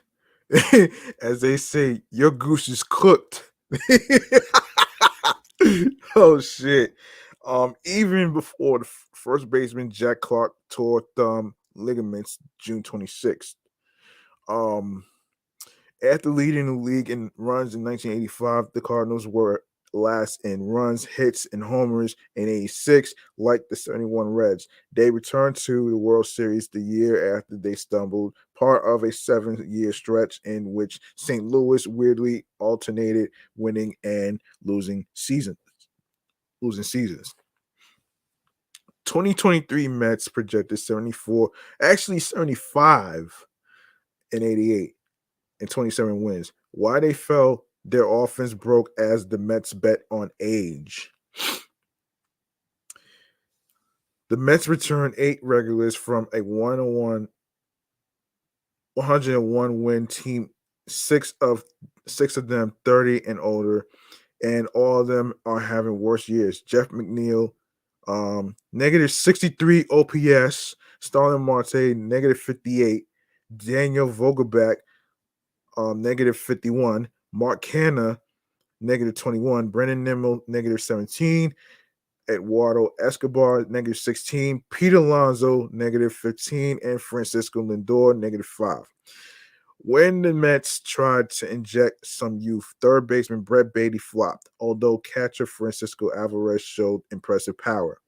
New York won last year with a diversified offense that relied on batting average. The hits simply stopped coming, especially for McNeil, the 2022 batting champion, and an example of how they won last year. His average against fastballs has dropped from 317 to 249. Um, of course, here's the short version of how the offense broke from the most hits in the league of the fewest, even with more home runs. Now, this is a chart right here saying Mets ranks. Um, Now batting average 1 and 2023 13, hits 1, 2023 15, OBP 2022 2, 2023 11, runs per game 2022 3, 2023 10, um RISP 2022 4, 2023 14, slugging 5 in 2022, 10 in 2023, home runs in 2022 8, and 2023 5. The Mets bet on age on the mound too. They have used 9 pitchers 34 and older, and they have returned a 22-29 record. Owner Steve Cohen paid $88 million to get out from his huge signings of starters Max Scherzer and Justin Verlander, who were good but not spectacular with not spectacular. So 15-9 with a 3.61 ERA. Defense didn't help either. A middle of the pack defensive team last year, 16th in defensive runs saved. The Mets have posted a DFS of negative 25 in 2023, which is the fifth worst in baseball. And if it seems like New York has played most of its games from behind, you are not wrong. The Mets have been outscored 80-38 in the first inning, allowing the third most runs in the opening inning while scoring the fewest. Add it up and you get a historic fall. The good news for the Mets, the three previous records falls all were anomalous seasons.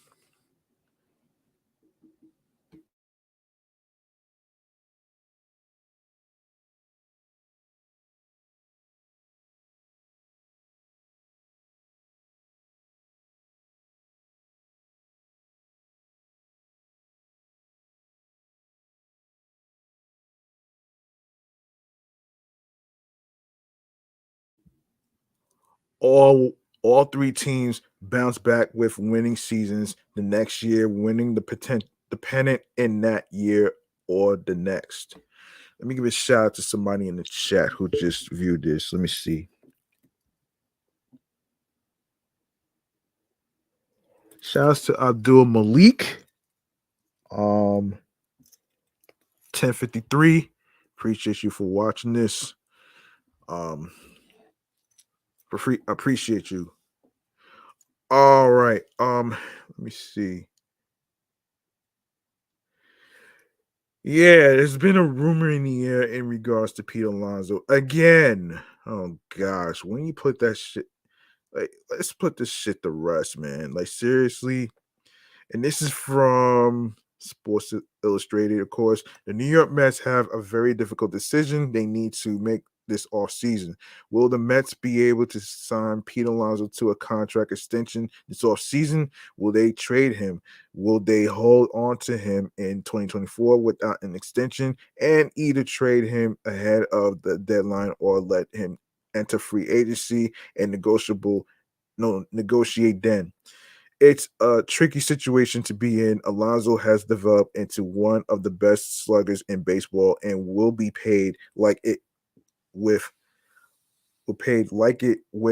his next contract.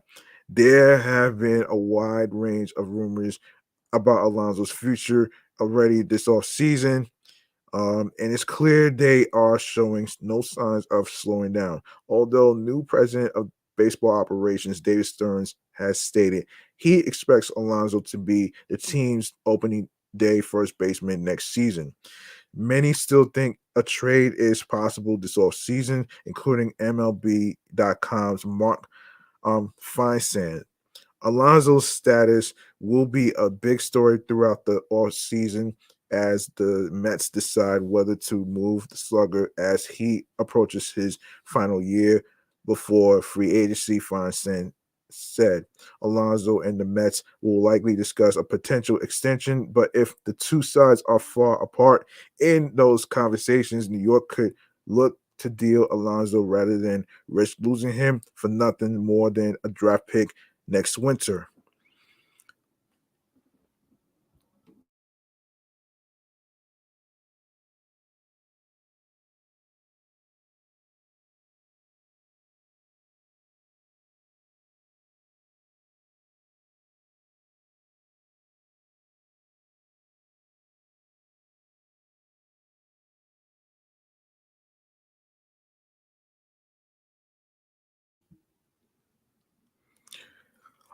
If the Mets were to trade Alonso this offseason, they likely would get a solid return, but it would be a clear sign that the club doesn't plan to compete in 2024. New York has the most money in the league and should be able to find common ground on a contract, but at this point, anything could happen. Now, unless you hear from the person's mouth, of course, like I always say when it comes to rumor alerts in the air, um, consider this shit debunked. All right. Consider this shit debunked.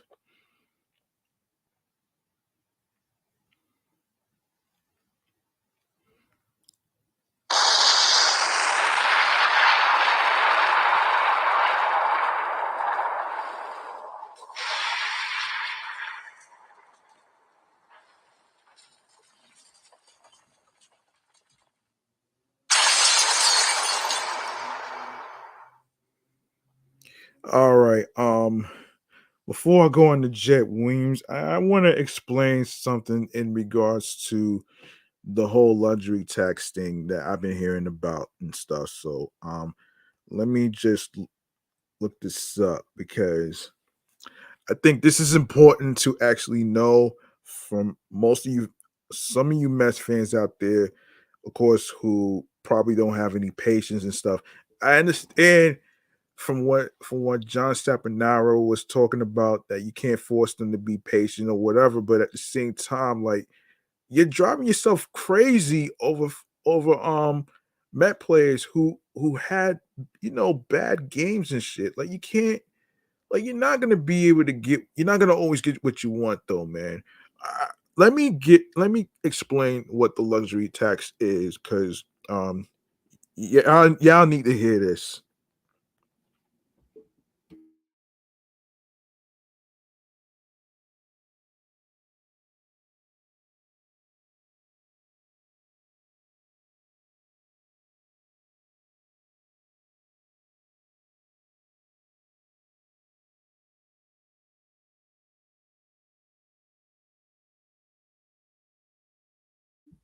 Okay, let me break this shit down in regards to what a luxury tax is before I go on to Jet Williams. A luxury tax is a sales tax or surcharge levied only on certain products or services that are deemed non-essential or accessible only to the super wealthy. The luxury tax may be charged as a percentage of the purchase price or as a percentage of the almost excuse me the the amount above a specified level. So let me see in the USA, how much is luxury tax in the USA? So 10%. Congress enacted a 10% luxury surcharge tax on. Well, yeah, that part too. But as far as baseball, let me just say this though. Um, I think what y'all need to understand is that Steve Cohen is still basically paying leftover money from Justin Verlander and Max Scherzer. So it's not as easy as it seems. So so So basically, Major League Baseball has a luxury tax called the competitive balance tax.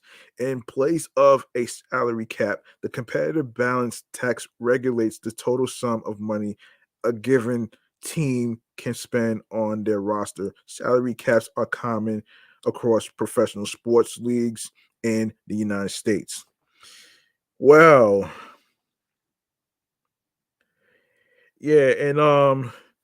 yeah, and New York Mets hit the record MLB luxury tax of $100 million for a disaster season. Um, New York, the New York Mets must pay a record luxury tax of nearly $101 million after a fourth place finish in their division, among an unprecedented 8 teams that owe the penalty for the 2023 season.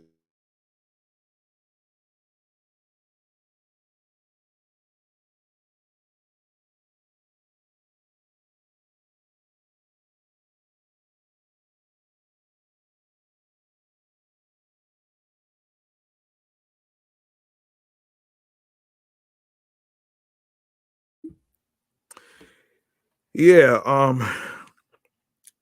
yeah. So that's basically. Let me see. Yeah. So there it is.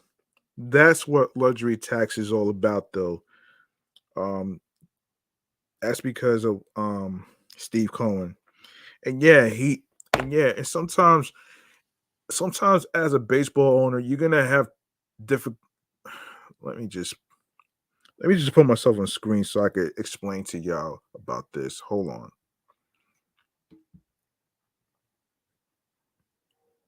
Hold on a minute before I do that.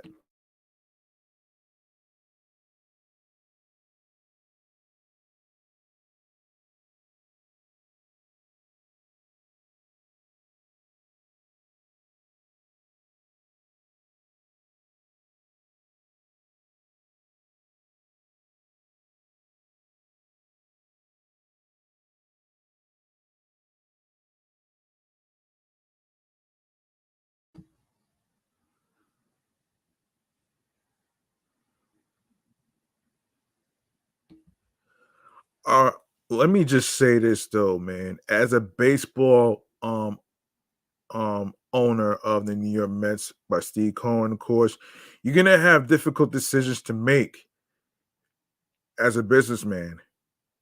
And of course, for the most part, like I said before, y- y- here's the thing: you're not gonna have your fancy names that people are familiar with versus the ones that's not famous. You know what I'm saying?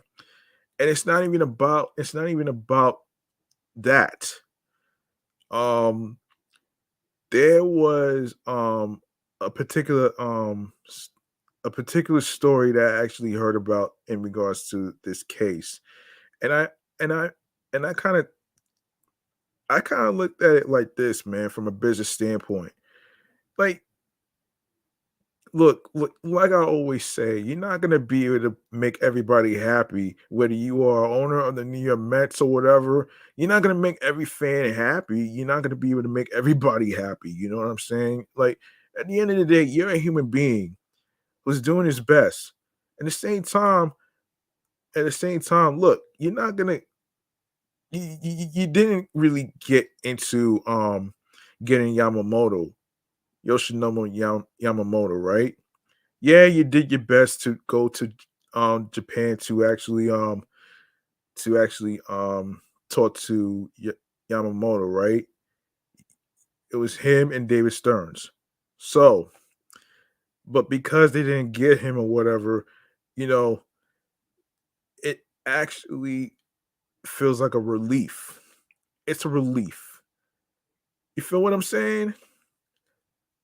And you're not gonna, like I said, man, like you're not gonna be able to get every. I look at this off season like this though. I look at it as a recruitment process. Like, it's not about the fancy names. It's about whether some of the players have depth and whether they have, like, excellent speed, excellent throwing arms, like a Harrison Bader. Because one of the YouTubers was talking about how Brandon Nimmo has a weak arm. And I was trying to ask somebody, is having an accurate throwing arm at center field, does it count as depth? To me, it does count as depth. That's depth right there because of the defense and offense. You know what I'm saying? And before I keep going to Jett Williams, I want to actually say, as as far as Steve Cohen is concerned, look, like I said, you're not gonna always make every Met fan happy. Fancy names don't mean shit. You know what I'm saying? Like, you gotta have depth, you gotta have development, you have to have all that shit implemented to these new players that you made transactions with. You know what I'm saying?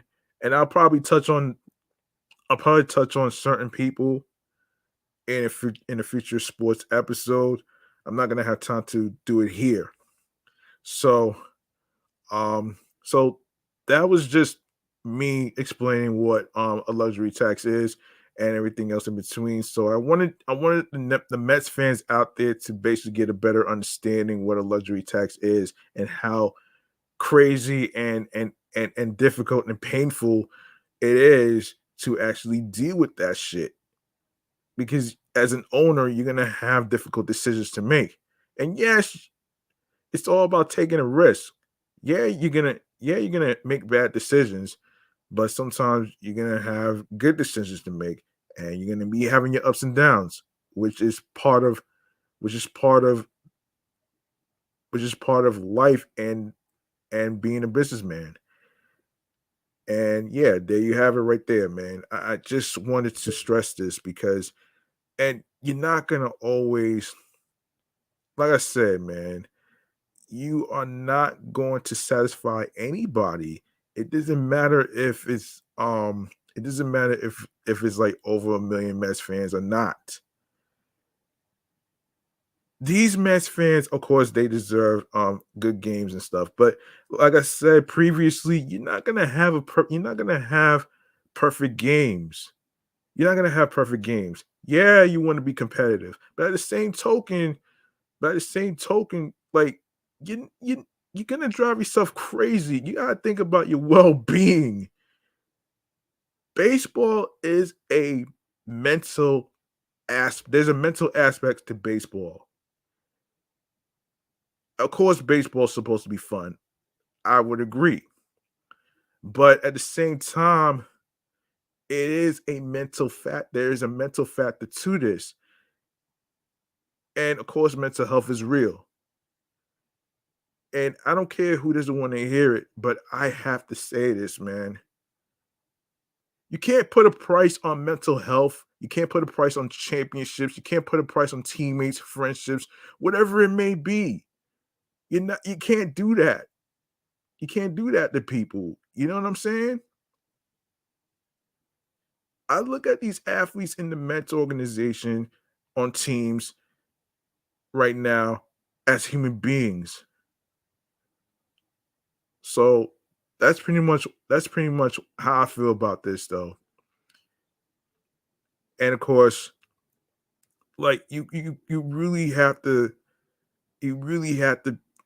trust the recruitment process behind David Stearns. This is like his third month going on his fourth month going on to being the baseball president of operations.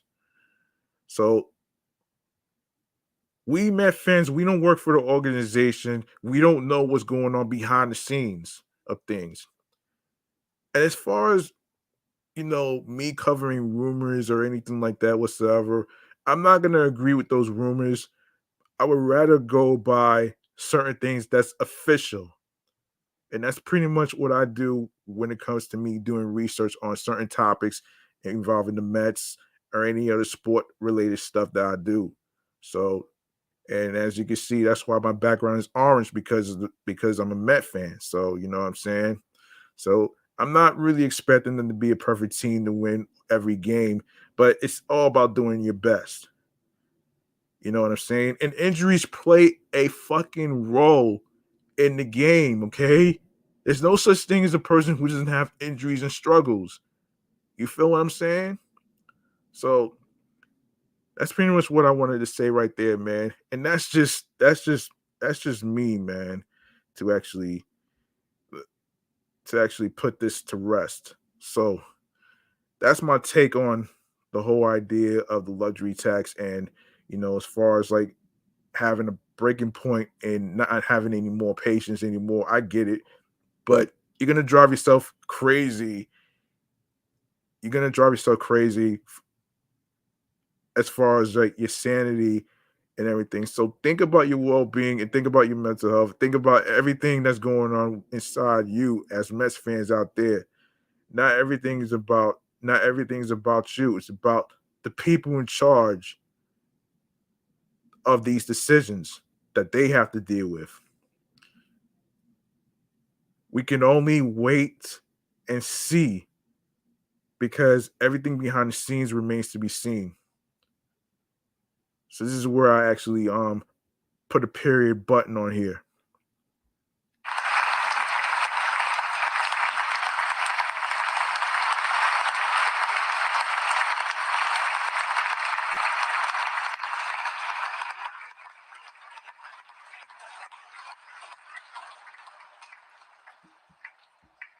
All right, on to Jett Williams. On to Jett Williams, man. Finally, I had to get this off my chest, man, because the whole idea of you know, of course, you can't force anybody to be patient, but of course, everybody has a breaking point where they're about to snap. Yeah, of course, you pay money to see good games or whatever, but you also have to look at athletes as human beings. That's all I'm trying to say. Not everything is about money. You feel me? All right, let's get into Jett Williams, man. I know it's over 2 hours already, so I just want to get this out the way. Um, I want to get this out the way though. Let's see. Um, all right, so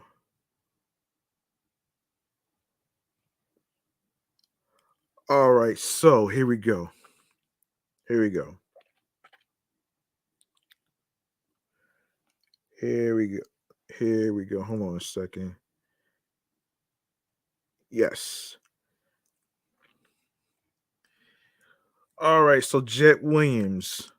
Um, so here, this is from mesmerizedonline.com. So here we go. Let me just close that.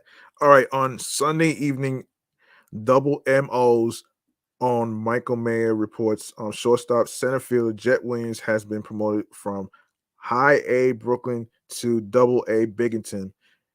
Williams, age 19, was rated by Double M as the New York Mets' fourth best prospect. So far this season, Williams is slashing 265, 431, 461 with 21 doubles, 8 triples, 13 homers, and 53 RBIs. Sorry about that.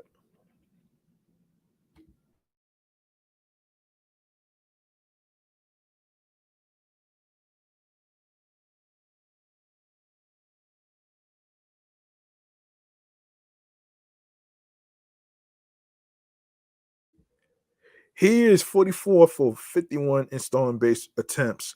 The promotion comes a high A. Brooklyn lost their season finale to Wilmington to the Wilmington Blue Rocks. With the 6-2 loss, they failed to qualify for the South Atlantic League playoffs.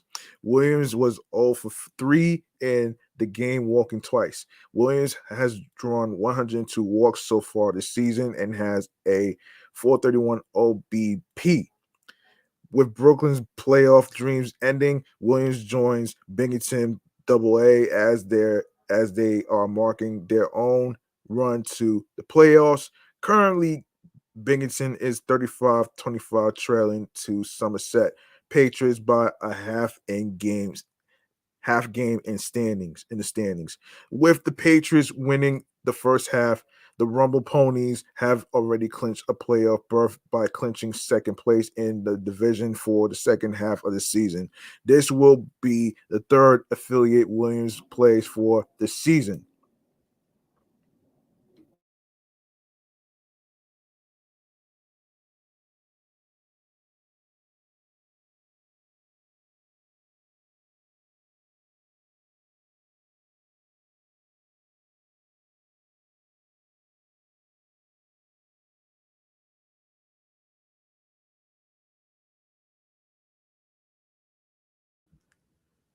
Since the trade deadline, Luis Angel Acuna and Jeremiah Jackson have handled short. Drew Gilbert has predominantly played center.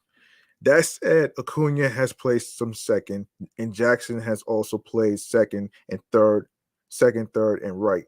Gilbert has also played some right. In theory, this could present an opportunity for Rumble Ponies manager Reed Bringat to put all four prospects in the lineup. All right, let's see. Let me see if there's any other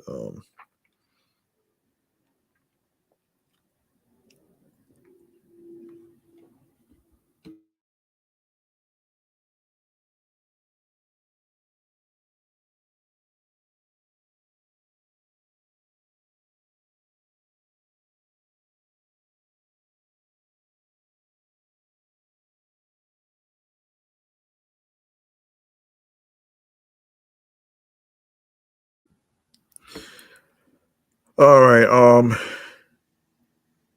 In other Jet Williams news, Rising Apple, drafted as a shortstop out of Rockwell Health High School, Texas, Jett Williams is on the fast track to making his major league debut for the New York Mets.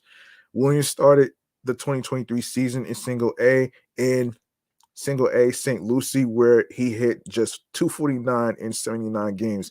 But his incredible plate discipline, drawing 69 walks, earned him a promotion um, to A plus Brooklyn. Um, From there, Williams hit for a much better 299 and in 36 games while continuing to show his great eye at the plate with a 451 on base percentage. While developing as an offensive force in Brooklyn's everyday lineup, Jet was asked to play both shortstop and center field, given the organization's surplus of middle infield talent. Evaluators for the organization have raved about his versatility, speed, and arm strength between the two positions. Finally, Williams was promoted to Double A Biggerton in September, joining other prospects Luis Angel Acuna, Drew Gilbert, and Blade Tidwell to assist them in their pursuit of the postseason. In a small sample size of just 6 games, the shortstop hit 227, though 6 games is not enough to make an evaluation. Between three levels, the 19-year-old showcased his speed by stealing 45 bases in 52 attempts. All right, um, so there was an interview that happened. So I'm gonna go through this the best as I can. So just bear with me.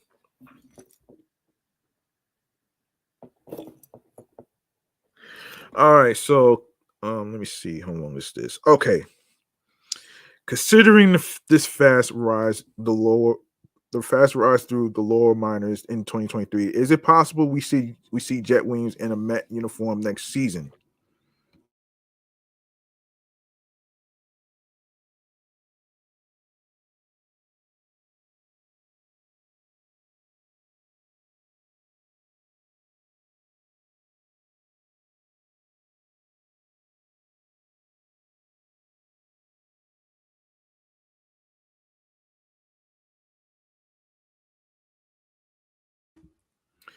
When looking back at other high school prospects the Mets have drafted in recent years, the normal timeline is 3 to 4 years from draft day. Brett Beatty was drafted in 2019 and debuted in 2022. Pete Crow Armstrong was drafted in 2020 and was promoted this past September.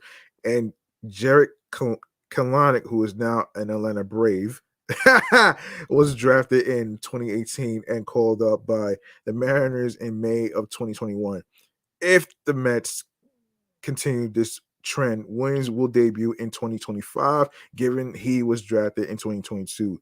So that means he needs time to fully develop and as far as getting used to the atmosphere of the place that he's in. Um, Furthermore, the Mets have hired a new president of baseball operations, meaning David Stearns may be less hesitant than Billy Epler in promoting prospects at a young age.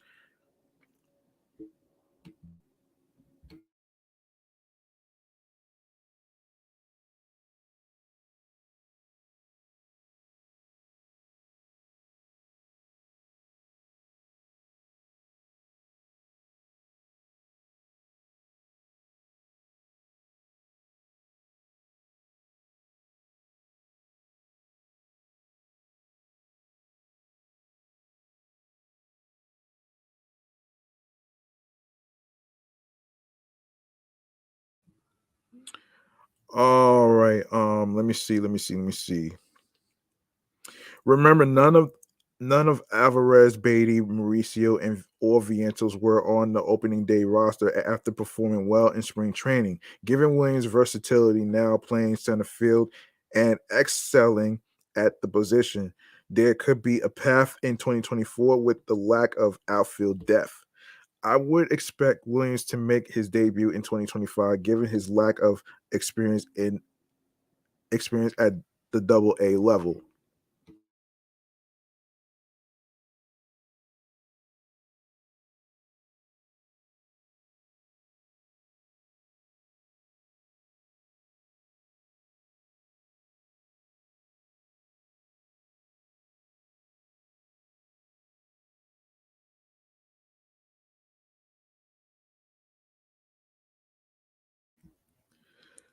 The Mets would be wise to be patient with a 19-year-old prospect and give him time to adjust with the increase in competition from Brooklyn to Binghamton. The Mets should continue to experiment with Williams at multiple positions as he could become the right-handed version of Jeff McNeil, a high on base threat that can play both the infield and outfield. All right, all right. Let's wrap up right here, man. We're gonna wrap up right here. Um, we're gonna wrap up right here right now.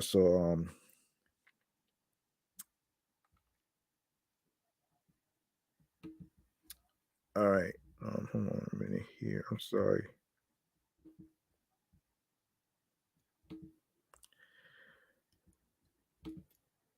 All right, stream choices on the go, man. Hang on 1 second, man.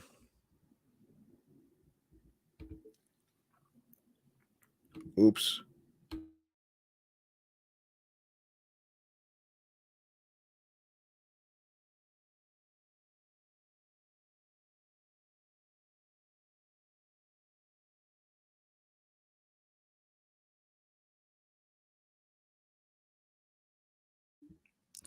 All right, here we go. Stream choices on the go. Let's do this.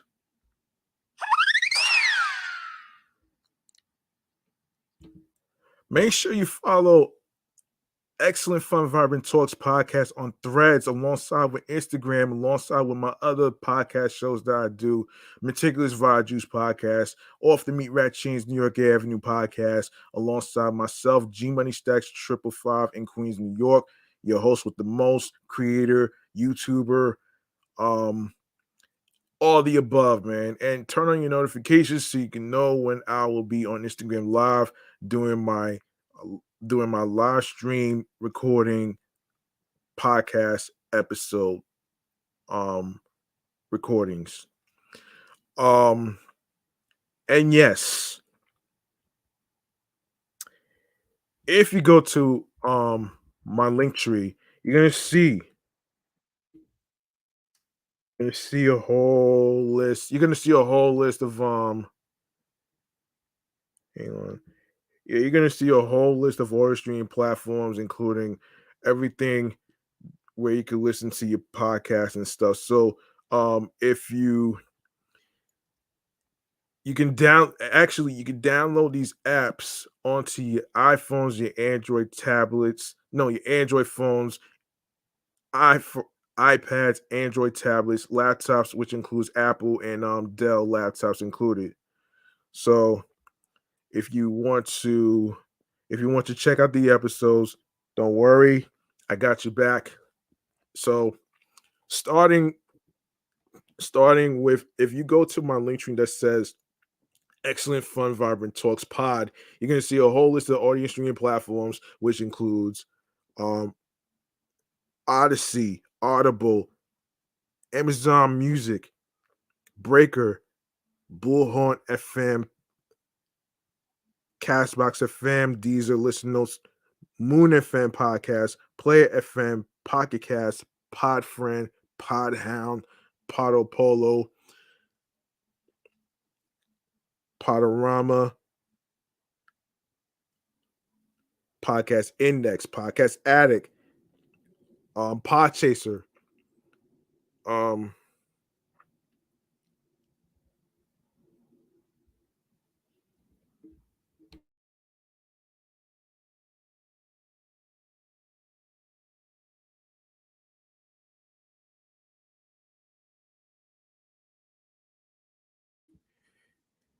yes, Podchaser, Podcast Guru, Podvine, Snipped, Spotify for podcasters, Stitcher, TuneIn Radio, Google Podcasts, Radio Public, iHeartRadio, the number one app where you can listen to music, radio, and podcasts for free. You don't need a credit card or debit card to download iHeartRadio or any of the apps whatsoever that I just mentioned. All you need to do is your part by subscribing and following the podcast on every streaming platform, wherever you have, and alongside with doing the same with YouTube. make sure you go ahead and grab that subscribe button for me on the sports YouTube channel page of Excellent Fun Vibrant Talks podcast, the Sports Edition show, the spot where we talk things, everything in everything in baseball, including the Mets, basketball, football, you just name it all, man. You know what I'm saying? Leave a like and a comment along with the sports topics that is being discussed in each episode, including this one. If you click on the like, it helps the algorithm of this sports YouTube channel page. All right. The sports YouTube podcast channel page right here. All right. Stay tuned for more video content, upcoming episodes, previous episodes, in case you miss any of the episodes whatsoever. Don't worry, I got your back as always, man. You know what I mean? And also, you can make sure you share the episodes, share the videos. You can also download the episodes and also add this podcast to your playlist, whether you have Spotify, Odyssey, Audible, Breaker, Castbox FM, any of the apps that I just mentioned, including Amazon Music, iHeartRadio, and YouTube, and all the other streaming platform apps that I just mentioned not too long ago, wherever you get your podcast to listen to.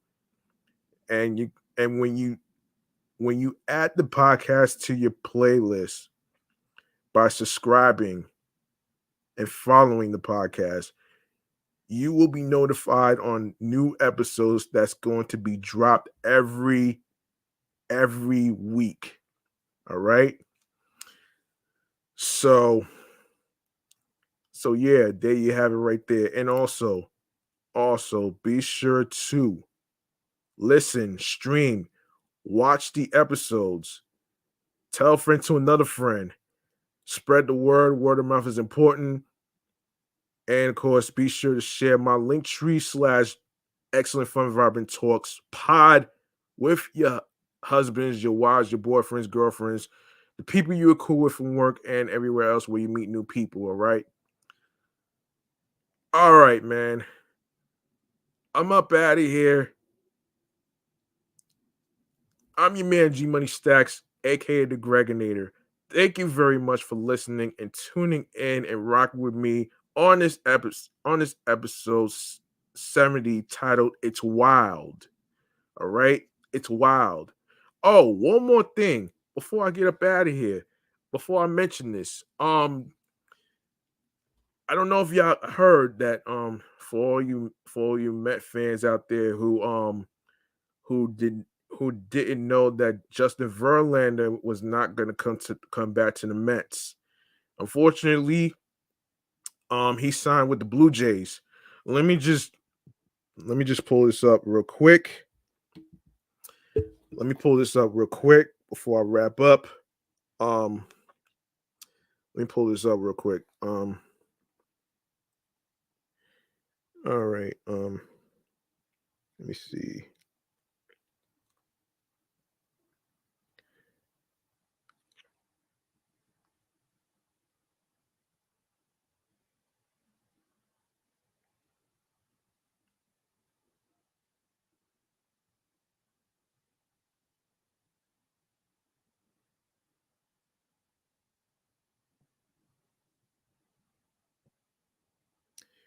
Yes. Yes, I hate to be the bearer of bad news here, folks.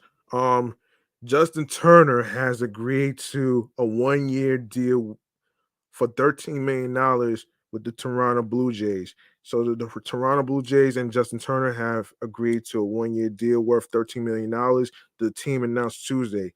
Turner can make additional $1.5 million in bonuses, according to multiple reports. The Blue Jays had been linked with high-profile free agents and potential trade targets earlier this offseason, but instead have added multiple veterans on 1-year deals. Toronto also brought back outfielder Kevin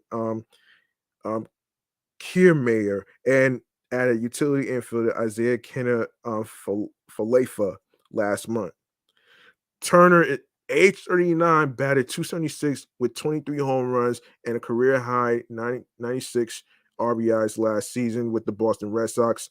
The two-time All-Star has spent his previous 9 seasons with the Los Angeles Dodgers. Toronto hopes Turner will bolster uh, a lineup that struggled to support stars Vladimir Guerrero Jr. and Bo Bichette with consistent production. The Blue Jays were 11th in the majors in OPS, 745, 14th in runs scored, 746, 16th in home runs, 188, and 13th in slugging percentage, 417 last season. Turner figures to be Toronto's primary designated hitter, but also can serve as a backup to Guerrero at first base. He was a designated hitter 98 times last year and appeared 41 times in the field. Justin Turner has proven himself not only as an exceptional player on the field, but also an exemplary leader in the clubhouse.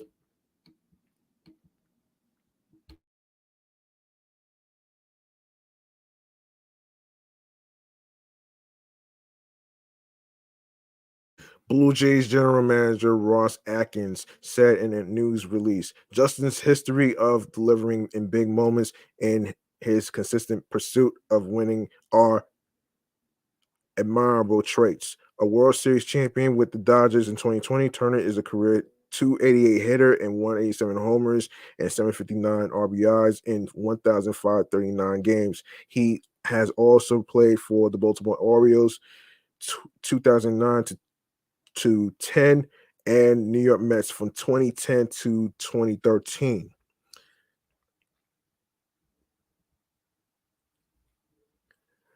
All right, man. So there you have it. Yeah, so there you have it right there, man. There you have it right there. Um, all right, so you know, remember the grind doesn't stop, hard work pays off. Um, if you want something, you have to work hard and earn it. Because it's not gonna be given to you on a fucking silver platter. So, um, New York wasn't built in a day. And the same way City Field wasn't built in a day in Flushing, Queens, New York. Um, and also, like I always say, look f- look for something that clicks to you, that makes you happy, that makes you smile, alongside with confidence, being consistent with your craft, whether it's podcasting like I'm doing right here as an art and everything else in between. And of course, find your niche,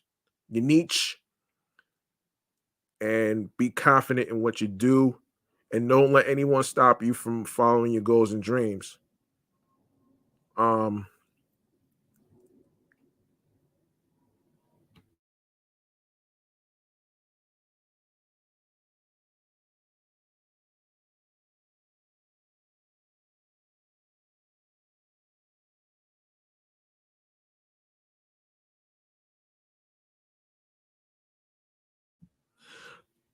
yeah, don't let anybody stop you from following your goals and dreams that makes you happy. You only doing it for you, not for your parents, not for anybody. And if you want to ask yourself this question, are you doing this for a consistency basis, or are you doing it for the moment? That's where you gotta ask yourself that question too. Um, so yeah. Um, also, um, also, you want to actually, make sure you check in on one another though, man. You know what I'm saying? Whether it's a Met fan out there, um, wherever you are, if you are in the USA area, the five boroughs, wherever you are rooting for your baseball teams, as far as like the Mets, the Yankees, wherever you are, man, you know what I'm saying? Um, yeah, be sure to check in on one another. Very important. Even though during the off season there's been some signings, which is progress. even though it may not be the famous names whatsoever, you're not gonna always get what you want, folks. You're not gonna get what you want. You know what I'm saying?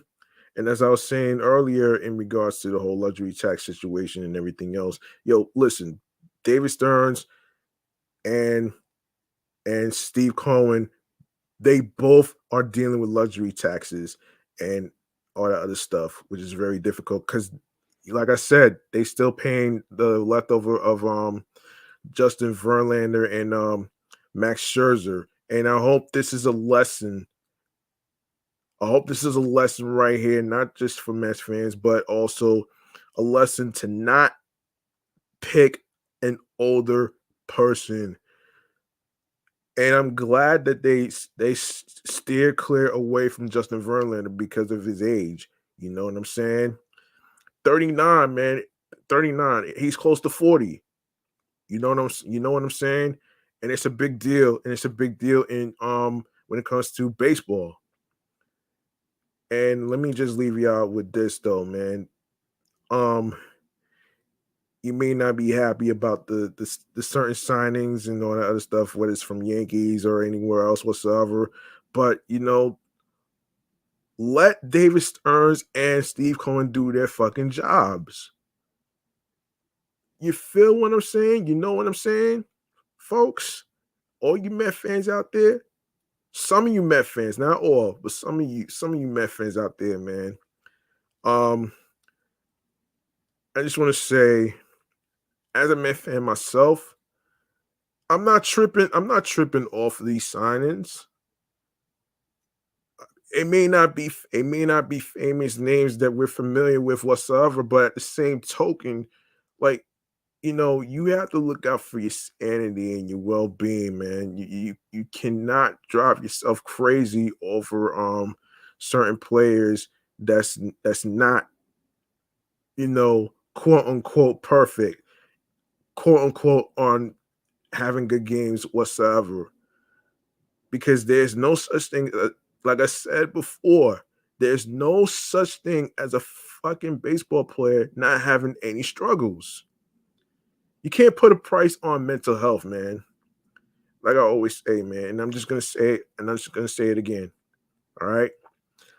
Um. So, like I always say at the end of the show, be sure to look out for yourself, your well-being, your sanity, and find yourself a skill that you're good at, whether it's hobbies, whether you're trying to build a career, and whether it's podcasting, whatever career field you choose and desire to go for. Um, be sure to be on your P's and Q's creatively, mentally, physically, and spiritually. That gets you into your zone alongside with tunnel vision. Okay. So be good to yourself. And I want to remind y'all, there's not going to be a podcast next Sunday because of Super Bowl 58 that's going down. All right. And of course, I know y'all ready to see Usher perform. I know I'll be watching, but I'm not sure if I'm gonna be watching the game either. So like I said, it's on CBS February 11th. Mark your calendars, 6:30 on CBS, and I hope y'all are basically doing get-togethers and whatnot. So I'm gonna see y'all on the flip side, man. Next time, next on the next episode, next time. It's not gonna be a podcast next Sunday due to Super Bowl 58, man.